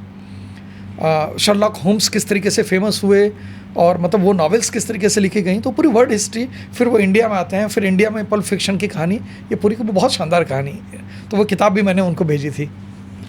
अब मैं ये चाहता हूँ सर, आप तो फिर हम लोग ज़मीन से ही जुड़ने जा रहे हैं, तो आप शायद इसके ऊपर भी एक पोइट्री JRS जा रहे हैं आप। जी, JRS के बारे में हम कभी बताएंगे। पहले पोइट्री सुनाइए सर। कि उन्होंने पूरी पोइट्री तो याद नहीं है, जो उसका मर्म है वो सुना रहा हूँ, कि उन्होंने हमें मिट्टी में दफन कर दिया, उन्होंने हमें मिट्टी में दफन कर दिया, वो नहीं जानते थे कि हम बीज हैं। क्या बात क्या बात। तो फिर से पनपेंगे, फिर हम मिट्टी के ऊपर आएंगे। और मेरे से तो कुछ अभी टीचर पूछ भी रहे थे कि सर आप तो स्थिति देख ही रहे हैं, सैलरी आधी हो गई, फिर आधी की आधी हो गई। तो मैंने उनको यही कहा, मैंने कहा सर देखो 2 ऑप्शन है, या तो जलालत कोई किस्मत मान लो, हाँ। कि भाई जो है वो है, जैसा चल रहा मैक्सिमम लोग करते यही रहे। सोच के काम ही कर रहे हैं। हाँ, और या फिर आप जो है, मतलब देखिए, अगर आप ये सोचोगे कि हम यहाँ परेशान हैं, वहाँ चले जाएं, तो वहाँ और ज़्यादा परेशानी है। अब कहीं भी चले जाओ। एक राजेश रेड्डी साहब भी मुशायरा उनका होने वाला है, दिल्ली आ रहे हैं, वो मुंबई के शायर हैं, बहुत बढ़िया उन्होंने लिखा है, एक गज़ल पूरी है उनकी कि अच्छा, न्यू कमर्स को सर क्या आप सजेशन देना चाहेंगे इस इंडस्ट्री में जो आना चाहते हैं? न्यू कमर्स सर हमको सजेशन दे रहे हैं। ठीक है, हम न्यू कमर को क्या सजेशन देंगे, और बहुत मेहनती लोग हैं सर, और बहुत फोकस लोग हैं। हम लोग तो सर कई चीज़ें हैं जो सुन लेते हैं, ये लोग किसी को सुनने वाले नहीं हैं, और सही चीज़ है सर। ये तो कह रहे हैं कि सर ऐसा है कि हमको तो लग रहा है हम तैयारी करें और हम हमारी किसी और जॉब में हो जाए, इस इंडस्ट्री को छोड़ दें। ठीक है, क्योंकि हम लोग तो आप ही लोग को देख कर सर शुरू किए, तो सर इंडस्ट्री में इस तरीके का ग्रोथ होता है, लेकिन जब सीनियर टीचर्स के साथ ये किया जा रहा है तो कल को तो हम भी सीनियर होंगे ना, तो हमारी भी वही हालत होगी। तो जब हम 45-50 साल की एज में पहुंचेंगे, जब हमारे परिवार बच्चे हो जाएंगे, हम उनके फ्यूचर के बारे में सोचेंगे, तब तक पता चला ऑर्गेनाइजेशन आपके साथ खेल करना शुरू कर दिया। तो इससे बढ़िया कि किसी ऐसे सेक्टर में जाएं जहां पर लॉन्गेटिविटी हो, और आप लोगों ने तो सर इस इंडस्ट्री का प्राइम एंजॉय कर लिया, और हम लोगों के लिए गुठली छोड़ के चले गए। बर्दाश्त भी नहीं करेगी। नहीं कर पाती। इवन सर मैं आपको एक और किस्सा बताता हूँ कि मुझे किसी रीज़न की वजह से जनकपुरी से ट्रांसफ़र कर दिया गया लाजपत। CI की कंप्लेन कुछ थी, मैंने किया, बाद में उस CI को हटाया गया। इसका मतलब मेरी कंप्लेन सही थी, आपने वेरीफाई करके हटाया तो इसका, तो उस CI के कहने पर मुझे लाजपत ट्रांसफ़र कर दिया गया। 3 घंटे लगभग आने जाने में मुझे लगते थे, और मुझे ये बोला गया कि सर आप तो यहाँ आके ये बेस्ट बैचेज़ ले लो, और हम चाहते हैं। तो नए लोग थे तो हमें लगा था कि भाई हमारा ये भला चाह रहे हैं। फिर बाद में क्या हुआ कि साल भर मैंने पूरा कंप्लीट किया, फिर मैंने कहा कि अब मुझे वापस जनकपुरी कर दीजिए। तो बोले कि नहीं, जनकपुरी के तो दूसरे CI आ गए हैं, वो आपकी सैलरी रेंज में नहीं लेना चाहते। अच्छा। तो हमने बोला कि सर ऐसा क्यों? कहें कि वो सेंटर की प्रॉफिटेबिलिटी दिखानी है इंडिपेंडेंट, तो वहाँ पर ऑलरेडी हाई सैलरी पे लोग बैठे हुए हैं। तो हमने कहा सर उनकी तो सैलरी आप लोगों ने पहले से कम कर दी है।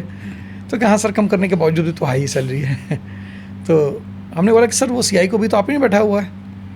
तो बोले कि हाँ सर बैठा हुआ है। तो हमने कहा कि सर ऐसा है ना कि उनकी सैलरी ऑलमोस्ट हमसे कम से कम 40% तो कम होगी।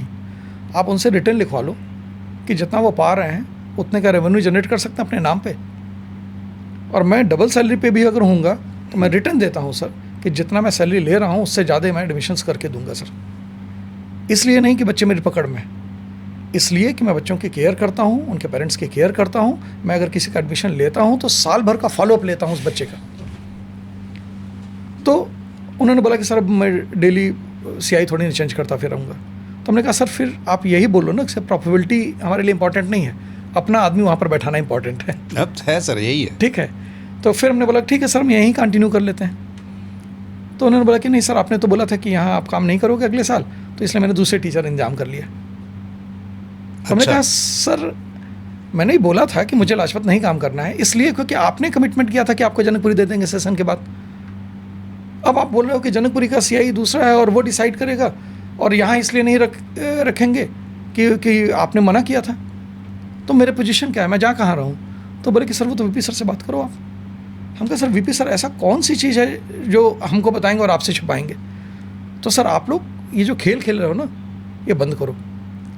अच्छा, बीपी शामिल है सर, उन्हीं के ऑर्डर पे हो रहा है सारा सर। वो बस अपने को अच्छा दिखाने के लिए बस है बस। तो उसके बीच का किस्सा बताते हैं। वहाँ पर उन्होंने कर दिया, तो फिर हमने बोला कि सर 3 घंटा आने जाने में लगता है, और मेट्रो भी एग्जैक्टली पास नहीं था, ना घर के पास था ना ऑफिस के पास था।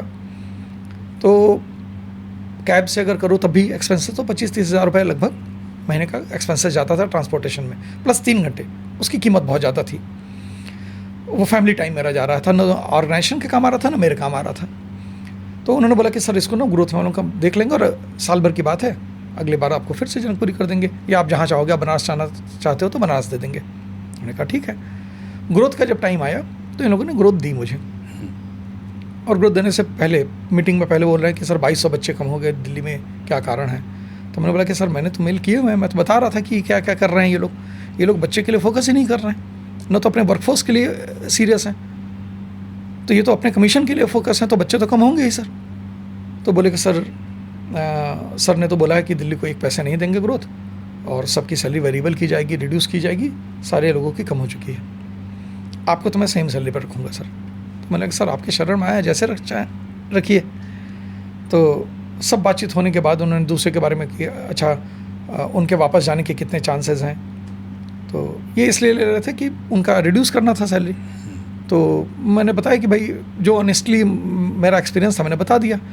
तो उसके बाद बोल रहे हैं कि सर आप कैसे मान गए कि मैं आपको सेम सैलरी पर रखूँगा, मैं आपको ग्रोथ क्यों नहीं दूंगा सर? तो मैंने कहा कि सर आप जो बोलेंगे वही मानूंगा। तो कहने नहीं सर, सबकी सैलरी रिड्यूस हुई है, सबका वेरिएबल हुआ है, लेकिन आपको मैंने ग्रोथ दिया है, लेकिन इसको हम इंक्रीमेंट नहीं मान रहे, इसको as a token of appreciation मानिए, जब और ग्रोथ होगी ऑर्गेनाइजेशन की तो हम आपको ग्रोथ देंगे। मैंने एक्सेप्ट कर लिया। फिर बाद में कई लोगों को मैंने ज्वाइन कराया था एलन में, उनके साथ ये HR मैनेजर बैठ के बोलता है कि तुमको जहाँ पैसा मिल रहा चले जाओ, तुमको सैलरी कम लग रही थी तो ज्वाइन क्यों किया? एलन में लोग आने के लिए तैयार खड़े, मतलब इस तरीके की बदतमीजी की बातें। मैंने तारीफ कर करके लोगों को एलन में ज्वाइन कराया था सर, और उनका फ़ोन मेरे पास, सर आप ऐसा बोलते थे। हमने कहा कि भैया आप मेरे से मत पूछो, जो मैंने सुना था वो बताया था, अब मैं आगे वो बताऊंगा जो मैं देख रहा हूँ। हाँ, फील कर रहा हूँ, सीधी बात है। तो अब क्या करें सर? तो हमने कहा चलो ठीक है, हमारे जो VP हैं हमें लगता है कि बात सुनते हैं, एक बार कह के देखते हैं। तो मैंने रिटन मेल किया ऑफिशियल, और 2 टीचर्स का नाम दिया कि सर ये जब मुझसे कहते थे कि सर यहाँ दौड़ाया जा रहा वहाँ दौड़ाए, 2 सेंटर पे दौड़ा के क्लासेस लेते थे और कन्वेंस नहीं देते थे, तो ये बोलते थे कि सर आप यहाँ दौड़ा रहे हैं ऐसे। हमने कहा सर ऐसा काम से मना मत करो, जहाँ भेजा जा रहा वहाँ जाके काम करो, इसकी बात ग्रोथ में करना कि मैंने इतनी मेहनत की है, इसके बदले मुझे ही मिलना चाहिए। तो बोले सर ग्रोथ भी तो नहीं दे रहे हैं, ये 5% ग्रोथ दे रहे हैं, उसमें इतना % वेरिएबल लगा दिया। तो हमने कहा सर बात कर लेते हैं। तो मैंने ऑफिशियल मेल किया कि सर ये IT रुड़की का, ये IT मुंबई के, ठीक है, और हम लोग ITians बनाने के लिए बच्चों को मोटिवेट कर रहे हैं, और जो IT से अच्छे लोग आके हमारे पास जुड़ रहे हैं, उनके साथ आपका HR मैनेजर बदतमीजी से बात कर रहा है सर। मान लेते हैं 2200 बच्चे कम हो गए, रेवेन्यू कम हो गई, आप पैसे नहीं दे सकते, इज्जत तो दे सकते हैं ना सर। टीचर को पैसा इज्जत दोनों चाहिए सर, लेकिन अगर पैसा नहीं आ रहा है आपके पास, ठीक है, वो हम भी समझते हैं भाई बच्चे कम होंगे तो कहाँ से पैसा आएगा, लेकिन आप तो ये बोल सकते हो ना कि सर इस बार थोड़ा सा प्रॉब्लम चल रही है, आप तो देख ही रहे हैं। और HR तो एक्सट्रीम बदतमीज था सर, शुरू से ही है, चाहे पुराने VP का HR रहा हो, चाहे नई VP का रहा हो। मेरा शो कॉज नोटिस के बाद उन लोगों ने जो इंटरव्यू कंडक्ट किया था, मैं कभी डालूंगा अपने लीगल एक्सपर्ट फ्रेंड से, मतलब कंसल्ट करने के बाद आप देखिएगा सर किस तरीके के लोग हैं वो। तो एक का कंसिडर किया भी गया, दूसरे का नहीं किया गया, और बाई चांस सर जिनका मैंने रिकमेंडेशन किया था उन लोगों को बताया नहीं था कि मैंने ऑफिशियल मेल किया, मैंने बस ये कहा था कि मैंने सर के नॉलेज में डाल दिया है, जो बेस्ट होगा वो कर देंगे। बाई चांस इस बार उनका UPSC में सिलेक्शन हो गया 209 रैंक के साथ। अरे बेहतरीन थे। टीचर थे वो? टीचर थे, मैथ्स के टीचर, बहुत शानदार आदमी सर। तो फिर तो HR सेंटर इंचार्ज का पूरा माहौल बदल गया होगा सर। वो लोग ओनर्स को फ़ोन करके बोले उनको मिलाने लेके गए। अच्छा, ठीक है, तो उन्होंने कहा कि सर आप चलिए, बड़े भाई हैं मेरे, तो हम बोला कौन जा रहे हैं, तो बोले कि ये जा रहे हैं। हम कहते तो मैं नहीं जाऊँगा। और तब तक ये मेरा कुछ जो था हॉट टॉक वो हो चुका था। तो मुझे लगा कि अब ये हो चुका, मुझे यहाँ काम करना नहीं है। अगर मैं आपके साथ जाकर वहाँ खड़ा हो गया तो उनको ये लगेगा नहीं कि अपनी नौकरी बचाने आया है। और मैं सर इतना आत्मसम्मान रखता हूँ कि नौकरी और पैसे की कमी नहीं है सर मुझे, तो ये तो नहीं करेंगे। लेकिन चूँकि सर बड़ा भाई मानते थे, उन्होंने जाके कुछ कुछ बता दिया चीज़ों को, और इसी वजह से जो 4 ओनर्स ब्रदर्स हैं उनमें से एक का मेरे पास फ़ोन आया कि सर आप मेल मेरे पास भेजो, ऐसा कैसे होगा, ये है वो है। तो ये इस किस्से की वजह से, अदरवाइज़ वो क्यों हमसे पूछने जाते कि क्या हुआ है। सर ऑनर्स तो अच्छे ही हैं, लेकिन बात क्या है ना कि मुझे ऐसा लगता है कि हो सकता है मैं गलत हूँ कि चलती ही नहीं है उनकी। नहीं, हो सकता है कि अंदर से हाँ, क्या है हमें नहीं मालूम। लेकिन सर जैसे आपने कहा कि एक सर से आपकी बात हुई है, उन्होंने आपकी सारी बात को समझा कि भाई क्या है, और जो भी आपने भी मेरे पक्ष में शायद मेरे ख्याल से उनको भेजा था। तो हाँ, सर को मैंने बोला था ना, सर को मैंने बोला था कि मैंने कहा सर आप ये देख लो ना। जैसे अभी सर मेरा 100% फीडबैक होता था, और मैंने 98-99 आता था तो मैंने एक मेल किया था पिछले कुछ कंप्लेंट्स को लेके। तो उसमें मैंने लिखा था कि सर मैं तो देख रहा हूँ कि 1-2% कम क्यों हो रहा है। तो आपने ऑनर्स को भेजा? ऑनर्स को नहीं भेजा, तो अब बाद में भेजा सर। अब बाद में भेजा आपने? भेजा, पूरा भेजा सर। अभी एक टीचर मेरे को बोल रहे थे कि सर कानपुर बुला रहा है मुझे अपना यही ब्रांड, तो आप क्या सजेस्ट करोगे? मैंने कहा तो एक ही लाइन कहूँगा कि वो पत्थर के खुदा पत्थर के सनम पत्थर के इंसान पाए हैं, तुम शहरे मोहब्बत कहते हो, हम जान बचा के आए हैं। तो यही मैंने उनको कहा सर, बाकी आपकी समझदारी है। मैंने कहा सर मिनिमम आप अपना खर्चा देख लीजिए कि उतना निकल जाएगा, आधा होने के बाद भी अगर आपका खर्चा निकल जाएगा। मैंने कहा जाओगे आप ठीक है, 3 महीने बाद जो है ना वो आधा हो जाएगा। तो मैंने कहा पहले ही 25% सैलरी मान के चलोगी, इतने में सर्वाइवल है कि नहीं, तो आप 3-4 साल काट सकते। और मेरे साथ तो सर जो मैं आपको बता रहा हूँ कि जो मतलब CI वाला है, जो भी हुआ अच्छा हुआ। मैं तो कहता हूँ जो हो रहा ना अच्छा हो रहा है, ब्लेसिंग इन डिस्गाइज। हाँ बस सबसे बढ़िया है सर। और ऊपर वाला ना करे कि हमें कभी इनकी ज़रूरत भी पड़े, अल्लाह बचाए। हाँ। एक अभी और किस्सा इस पर सुनाते हैं कि मैं बहुत रिलीजियस पर्सन नहीं हूँ, लेकिन मैं बिलीवर हूँ। तो एक बार मैं भी किसी मंदिर में दर्शन करने गया था एक मित्र के साथ। वो बहुत अच्छे भक्त हैं, तो उनके भक्ति पे मुझे बड़ा विश्वास है, तो मैं उनके साथ जाता रहता हूँ मंदिर वगैरह। तो एक टीचर हैं, उन्होंने मुझसे फ़ोन किया कहाँ हो, तो मुझे मंदिर गए हैं। फिर बीच में बनारस गए थे, तो विंध्याचल मंदिर दर्शन के लिए जा रहे थे, उनका फ़ोन नहीं उठा पाए, 2-3 बार फ़ोन किया उन्होंने। फिर अगले दिन उन्होंने फ़ोन किया कि अरे सर मैं मंदिर जा रहा था विंध्याचल दर्शन के लिए, नवरात्र था तो उठा नहीं पाया फ़ोन। तो बोले कि बड़ा मंदिर दर्शन कर रहे भाई आजकल, क्या बात है? तो हमने कहा सर जिन लोगों से पाला पड़ा उनसे भगवान ही ना बचाएंगे। अब मैं भगवान के पास भी नहीं जाऊँगा तो किसके पास जाऊँगा? हाँ, इसके लिए एक मीर तकी मीर साहब का बड़ा फेमस शेर है कि दिल्ली में आज भीख भी मिलती नहीं उन्हें, दिल्ली में आज भीख भी मिलती नहीं उन्हें, जिनके ताज व तख्त में कल तक शुमार भी। तो जो राज करते थे दिल्ली पे, आज उनको कोई पूछ नहीं रहा है। ठीक है, तो सबका समय अपना आता है। आज जो राज कर रहे हैं उनको भी कल बाबा श्याम देखेंगे।